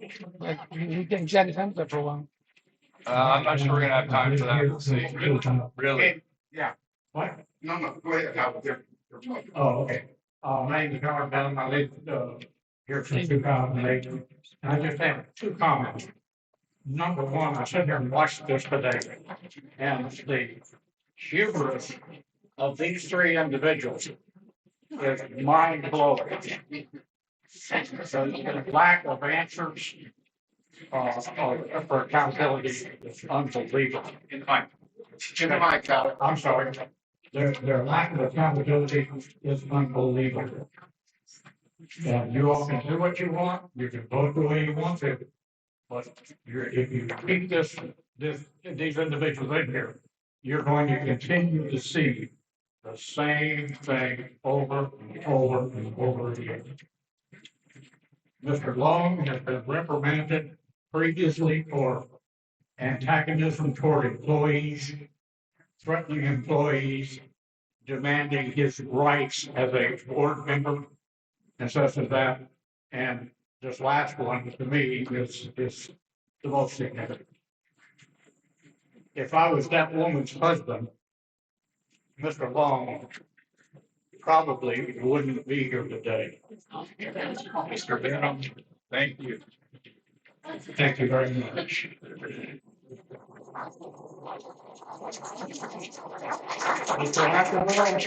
You got a new question or just another comment? Sir, if you haven't talked yet, go ahead. It's a technical question.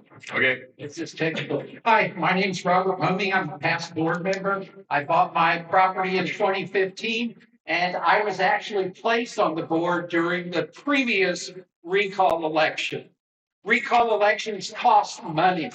And if you are truly serving on the board because you have an interest in this facility, in this place, and you know that you're facing a recall election, which is going to cost your membership dues, resign.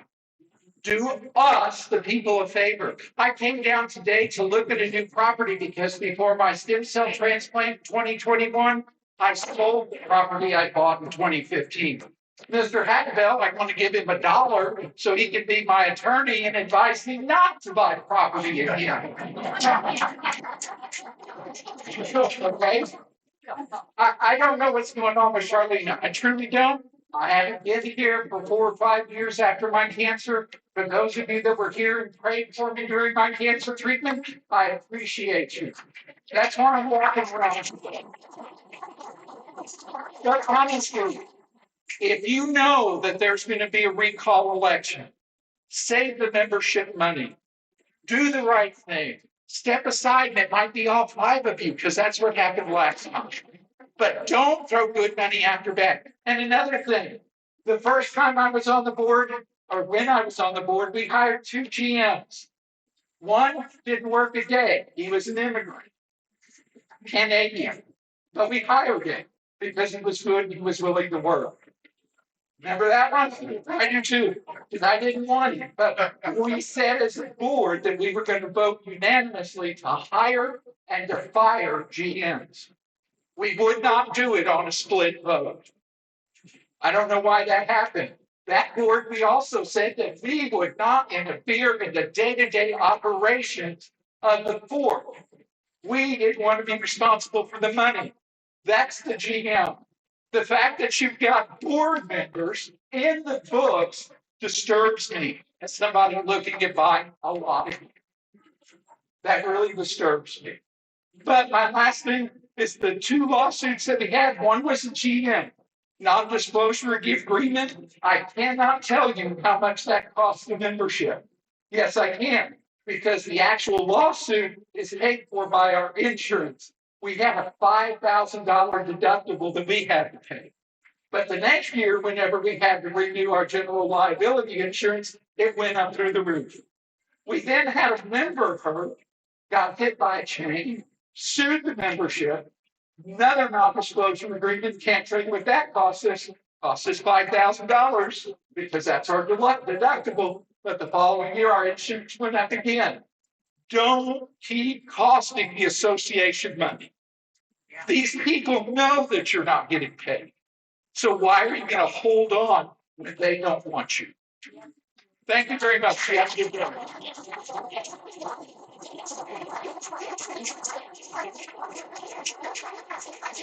There was a question that Brittany Wiley asked that still has not been answered. Before I ask you that question again, I would like to point out one thing. Just because Chapter 209 was passed and we are under the governance of Chapter 209 does not mean that you also do not have to comply with the Texas Open Meetings Act. I've watched a number of board meetings in which you go into executive session and you come out and you announce a decision. That's wrong. It's a violation of the Texas Open Meetings Act altogether.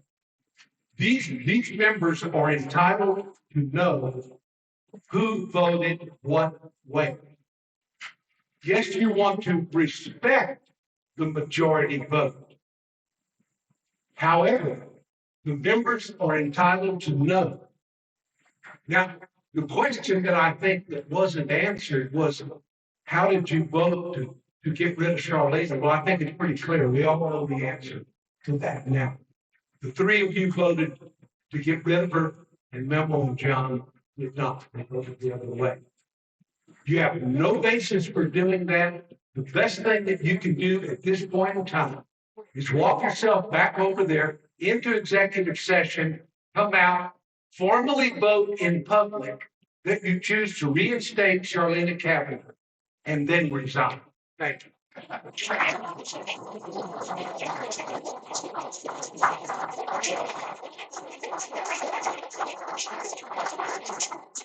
We're gonna wrap up, y'all. If we could just maintain control here for about, I don't know, however long it takes for the board to wrap this up. So we're gonna get some comments from the board, and then we're gonna wrap it up. They can decide if they want to listen to what was just said or not. And then the pool is gonna be open with tacos, refreshments, and hopefully some camaraderie. So let's go. I just Keep it down, everybody. Please, keep it down. Look, I know y'all can, thank you for coming in, but you didn't realize those when you came through the door, it's signing up for having to come to the next meeting. So we'll see y'all at the next meeting and make sure every single one of you. Anybody else? Wait, anybody else? Anybody? Going once, going twice? Very much for coming out. Thank you so much. Thank you, everybody. Even though it was rough, I really appreciate all y'all coming here. I know I didn't say much. I didn't want to take away. I didn't say much. I didn't want to take away what you guys. Hey! Let Jason wrap it up, everybody, please. Look, I appreciate everyone coming in here, even though y'all told me some tough things to hear. I'm gonna take that into my heart and my mind, and I'm gonna think it over real hard. You know, I appreciate y'all coming here, and I didn't speak that much because my default thing is to argue and start saying all the great things I think I did. I didn't want to do any of that. I just wanted to hear what you guys had to say. So that's all. Thank you for coming.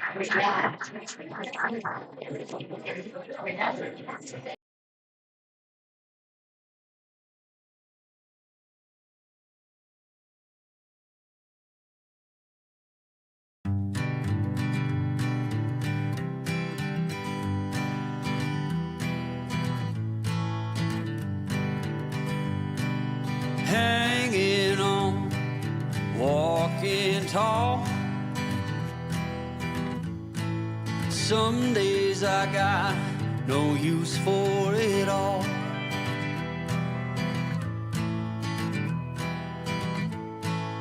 Working hard, making less. Some days are bad, bad at best.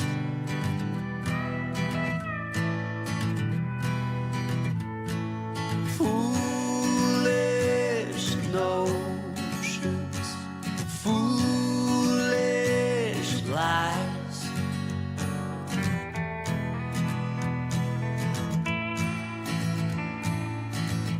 myself to thinking I could make something of me, playing every game except the lottery, serving everybody else and told myself I'm free. Misery is a showy state of bad company.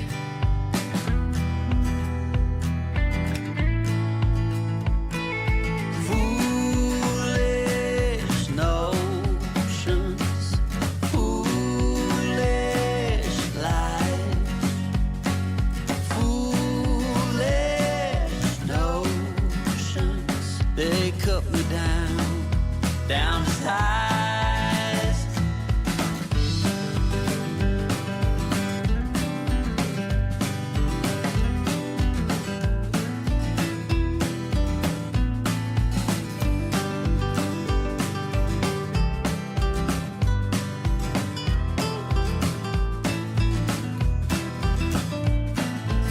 You came along and lifted me up.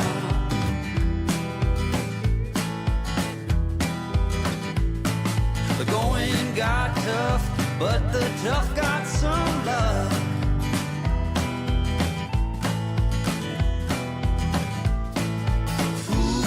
Foolish notions, foolish lies, foolish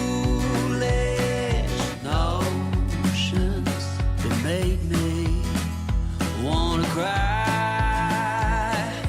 Foolish notions, foolish lies, foolish notions. Well, I said goodbye.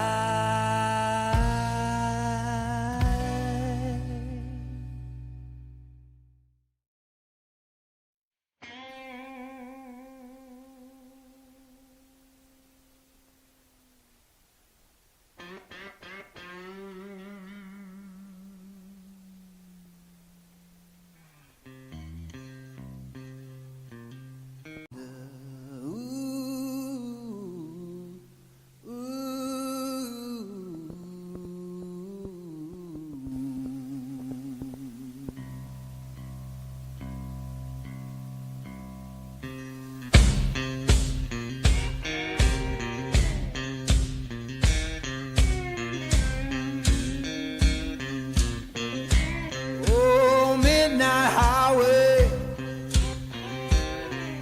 shining just like sin. Why don't you hear me wonder?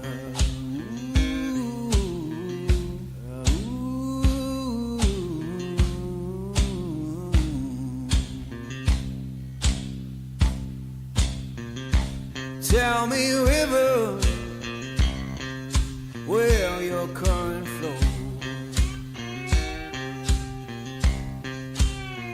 Why don't you hear me wonder?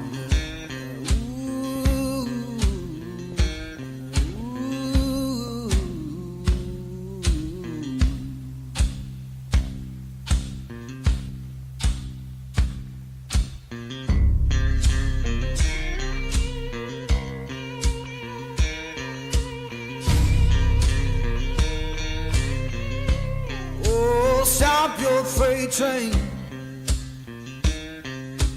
let a lost man ride. Why don't you hear me wonder? Ooh, ooh.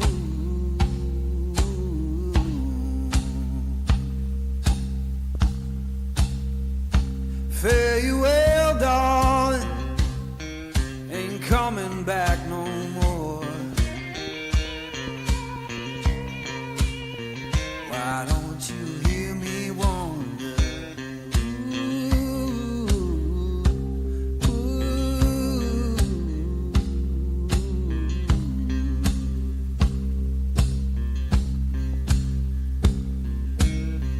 Who been whispering since I've been gone so long?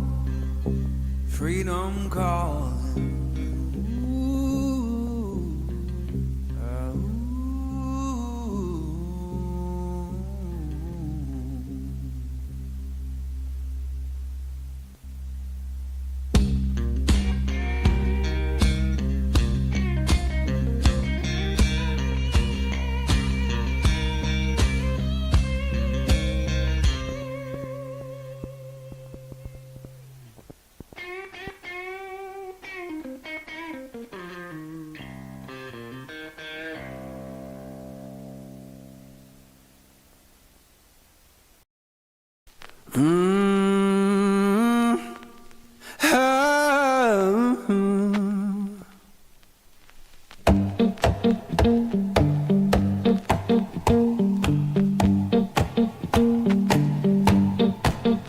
Well, I saddled up my shoes, headed out at dawn. Yeah, I saddled up my shoes, headed out at dawn. Ain't no place gonna hold me when the road keep rolling on. Left my baby crying, said you can't live that way. Left my baby crying, said you can't live that way. I told her love ain't chained down, it just comes and drifts away. Yeah.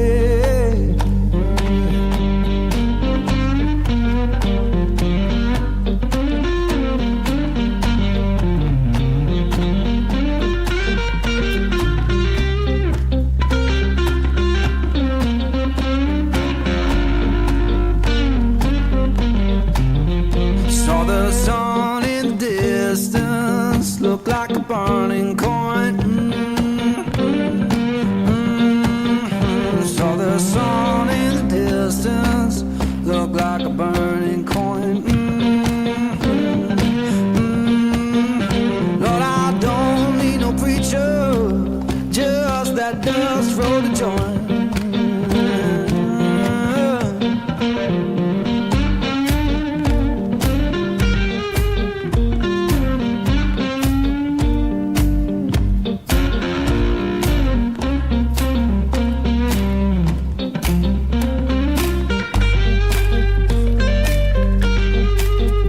Now I'm rolling through the valley, wind hums through my head.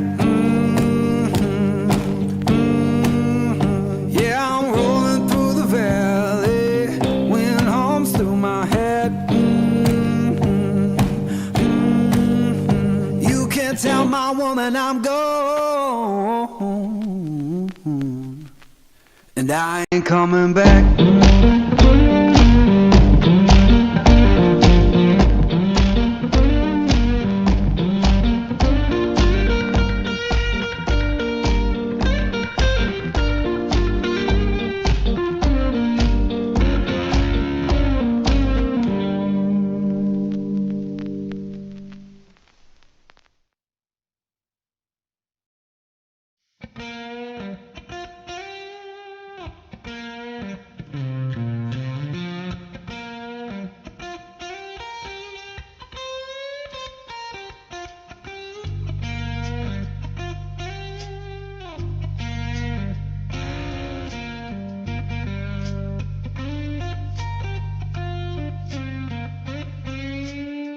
Morning comes too early, hands already warm, working for a better day, trying to keep me warm.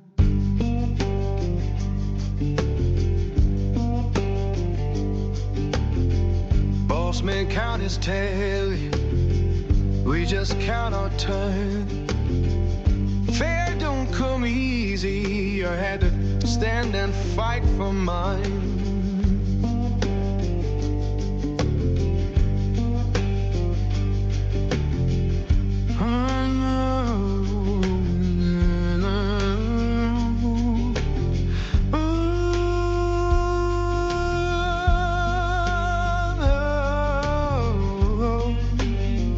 Oh Lord, hear me now.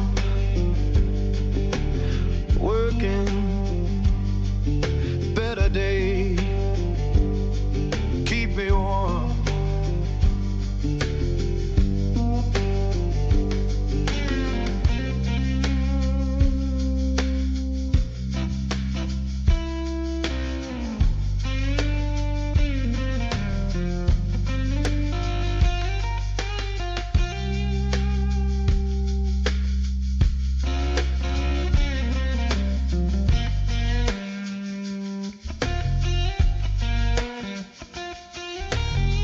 People talk about difference, but I just see the same. Every heart need kindness, every soul need a name, and we're deep.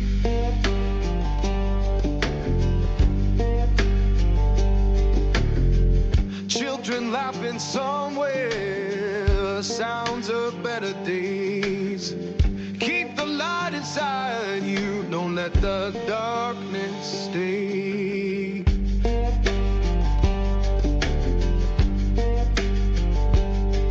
So sing a song for mercy, sing it clear and kind. We all walk this same good earth, just trying to ease our mind.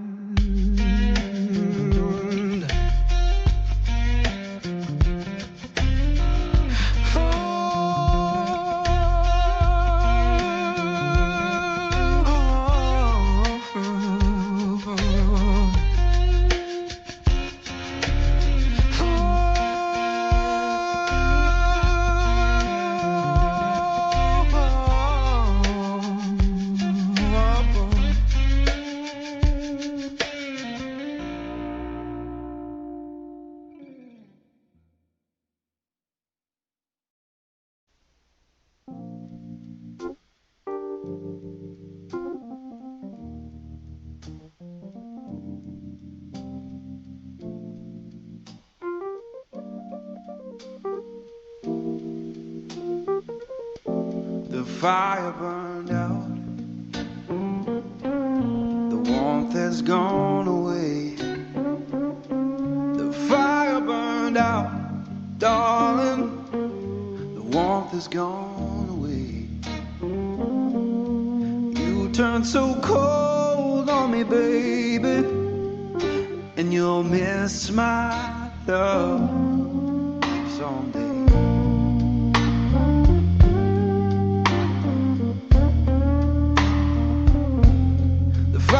Burned out, it's fading slow and deep. The fire burned out, darling, it's fading slow and deep. I'll keep on moving forward, but I'll cry myself to sleep.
All I can do is bless your name.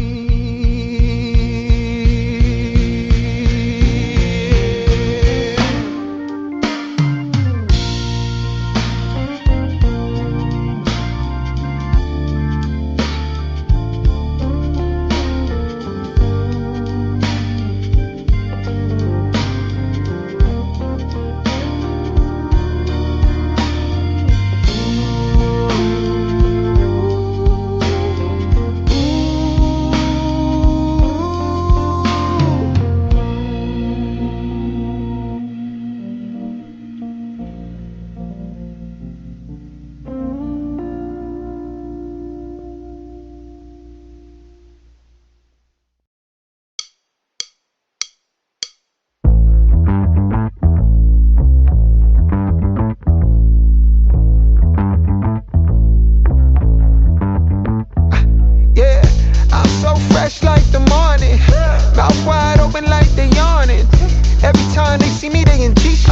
Homie, this is too far. Homie, I feel too alive.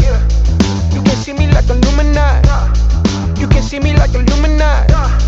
But I'm shining so bright, so bright. Don't come and try to share some of this light, no. Give me a beat and I control it like a maestro. Ladies on a mission, they be trying to get me wiped up. Shawty, wait a minute, can't tell if I like ya. Gotta make sure you know how to shake it like a bartender.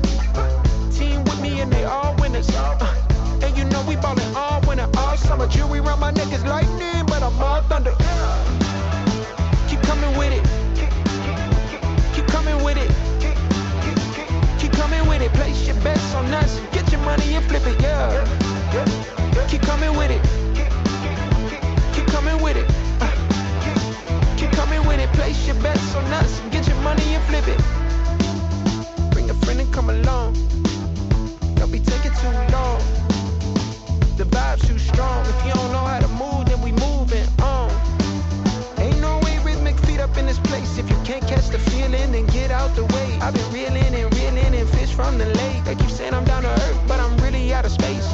All these women aliens, super foreign, so excited, hopping the Mercedes Benz. And I got them crushing like ice pouring above. It's overflowing on us. You drop it, then pick it up. I think I'm falling in love, but shawty, this isn't what you probably thinking it was. It's a vibe out, cooling it for the weekend and such. You gon' find out once you come on and bring me that up. Keep coming with it. Keep coming with it. Keep coming with it. Place your bets on us. Get your money and flip it, yeah. Keep coming with it. Keep coming with it. Keep coming with it. Place your bets on us. Get your money and flip it.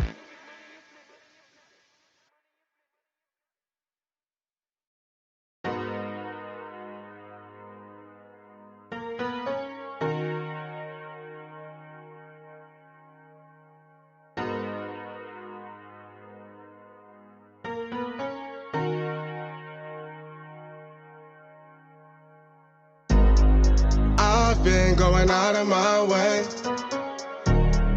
for us, and I'm not okay. The sun ain't gon' shine all day. Can't wait to see it on your face. Girl, you know, gotta do better than walking out and dodging the surface. Every day I've been out praying my baby not hurt. Ay. All of the weather we doing, I promise it's worth it. Ay. Open the curtains, ay. Baby, I'm certain, ay. I want it all, we come in, it's a coupe, and we gon' ring it right back. Tell him, man, you know I'm shooting, ay. But I ain't never gon' slack. I had to study the map, I had to find where I'm at. The legend, a symbol of that. Symbols, I ain't gonna crash. Catch me in the cut, hun. Something like the duck running. I ain't coming with nothing. I know what they want from it. I can spot the fake loving. Rolling up the gates on it. Ain't no debating on it. It got legs like cake, honey. Usher, I'm skate on the beat. I done seen the play cross the feet. God drive like 6 feet. Flow sick, give me 6 feet. Mountain climbing out to hit a peak. Bunch of snow in my seat, it ain't the same no more. Life is everything but a beach like a chain. I'm a lean with your lady for sure. Gotta do better than walking out and dodging the surface. Every day I've been out praying my baby not hurt. Ay. All of the weather we doing, I promise it's worth it. Ay. Open the curtains, ay. Baby, I'm certain. Ay. I want it all, we come in, it's a coupe, and we gon' ring it right back. Tell him, man, you know I'm shooting, ay. But I ain't never gon' slack. I had to study the map, I had to find where I'm at. The legend, a symbol of that. Symbols, I ain't gonna crash. I've been going out of my way for us, and I'm not okay. The sun ain't gon' shine all day. Can't wait to see it on your face. Girl, you know, gotta do better than walking out and dodging the surface. Ay. Every day I've been out praying my baby not hurt. Ay. All of the weather we doing, I promise it's worth it. Ay. Open the curtains, ay. Baby, I'm certain.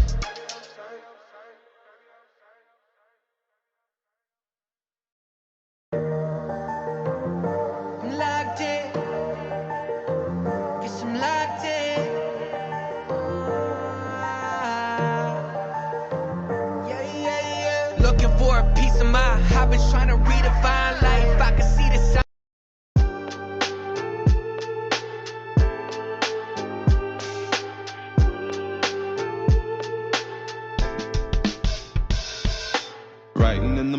on my mind all day. Sipping herbal in the morning just to feel okay. Had a dream I was water just flowing through space, till I landed on the record that my grandma would play. Talk sweet like jazz in the park after rain. What the grass smell green and the air feels sane. Put the phone on mute, let the silence explain. I don't need much, just a book in the brain.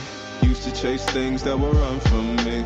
Now I sit still, let the peace come free. Paint a verse in the sky with a loose leaf. While the moon do a dance with a soft oak tree. Let it ride, let it be what it be. Got a breeze in my chest and a thought run free. I don't rush, I don't race, I just float on three. Got a vibe in my soul, got a life on key. Let it ride, let it breathe, let it roll like that. Got the world in my cup and the beat in the back. I don't stress, I don't fold, I just lean on facts. If the sun don't shine, I'ma still bounce back. I've been good, I've been gone, I've been lost in the loops. Got a hoodie and some headphones, walking with truths. Ain't no inches in the feed, just noise and flex. But I found God once in a vinyl set. Talk slow when I speak, let the moment stretch. Learn peace ain't found, it's a thing you protect. Yeah, I vibe like water, I change and shift. But the roots still deep like my grandma's grits.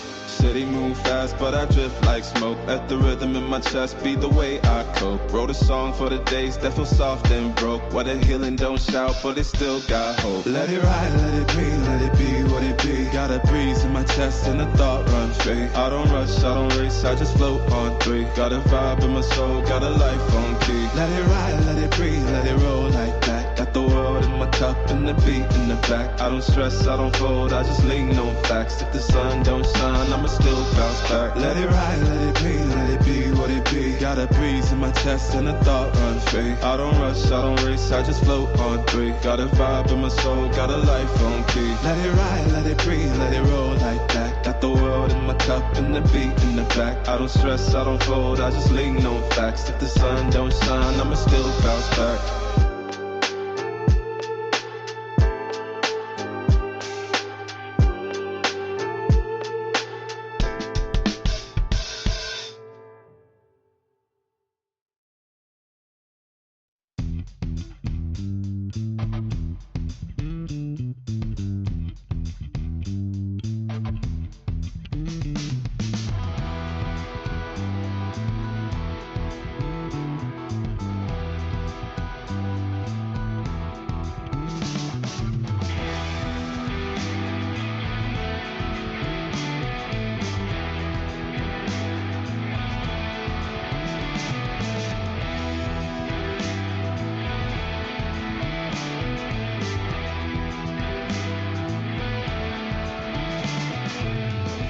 Al inicio del ser,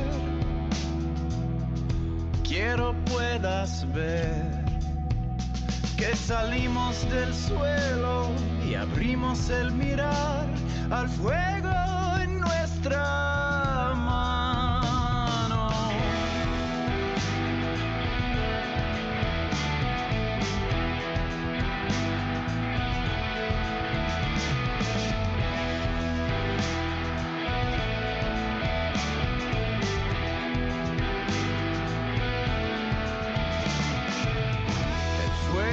Habló en lenguas, el tambor fue el sol. Bailamos en aliento, con silencio en el pulmón, y el tiempo se borró. Somos el fuego, somos la mano, creamos el sueño, hicimos el plano. Nacidos del cielo, paridos del llano. Somos el fuego, somos la mano.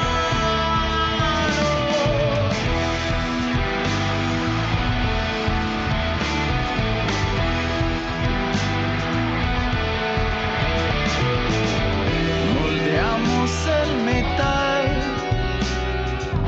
y aprendimos a mandar. Nombramos viento y sol, nos cubrimos de poder y pedimos por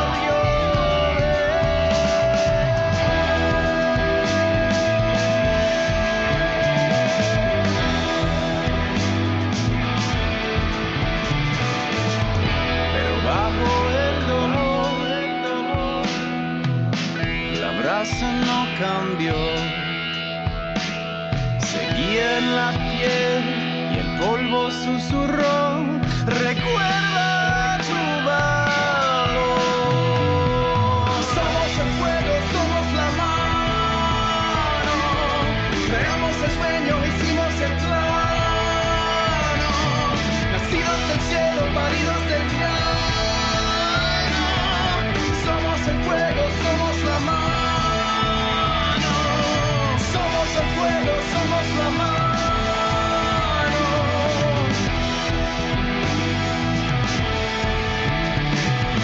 Somos el fuego, somos la mano.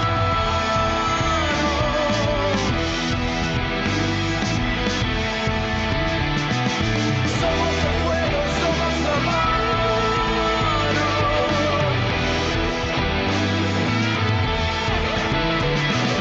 Somos el fuego, somos la mano.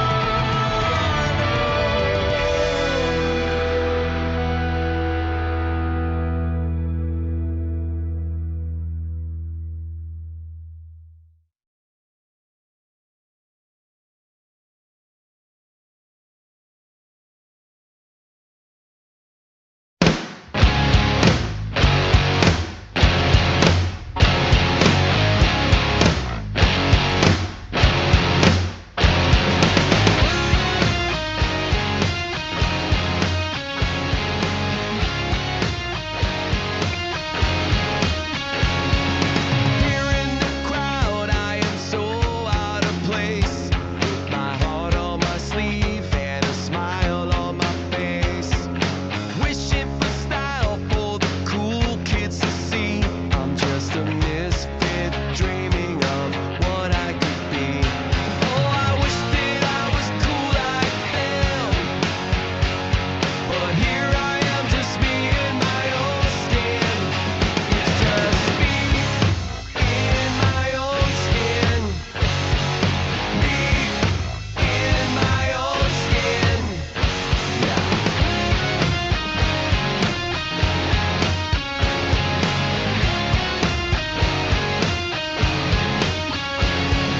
Drift on my shoes, yeah, that's how it goes.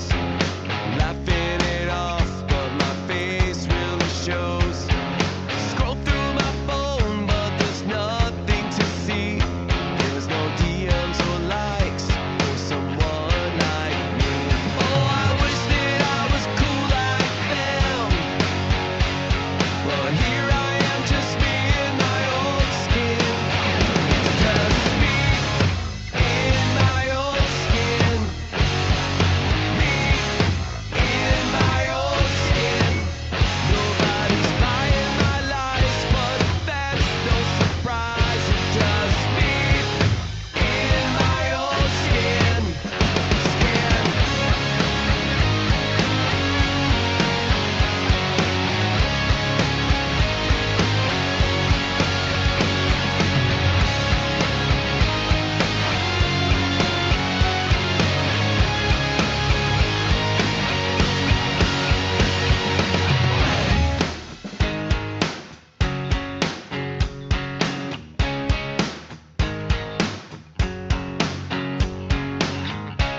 Sometimes all you need is a little bit of confidence.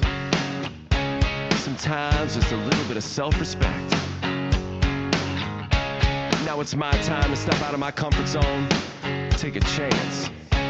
When I saw you coming out of the school that day, I knew you'd never be mine. Never. It's just me in my own skin. Me in my own skin. Nobody's buying my lies, but that's no surprise. It's just me in my own skin.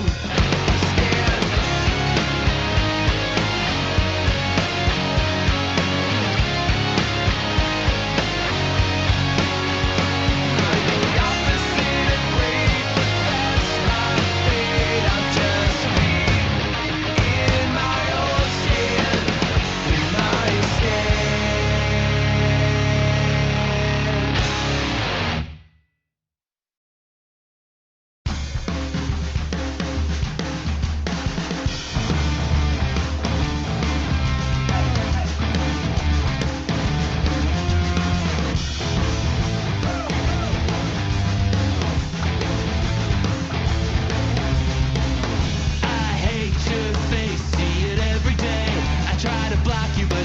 just don't go away.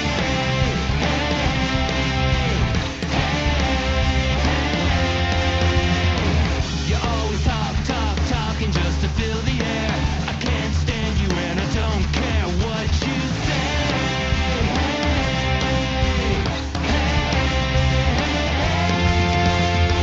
You think that everybody wants to see you. You think that everybody wants to be you. Well, I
We are re-adjourning to regular session. No additional decisions were made in executive session.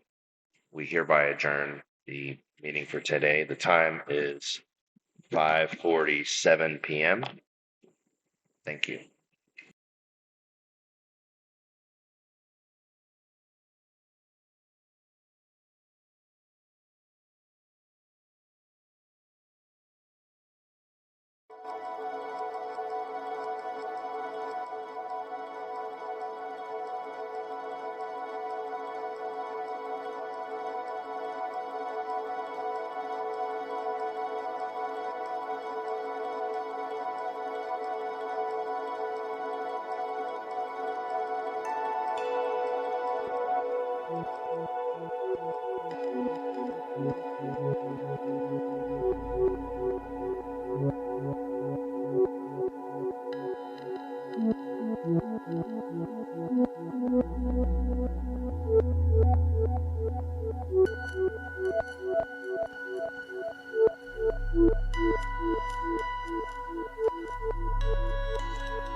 Yeah.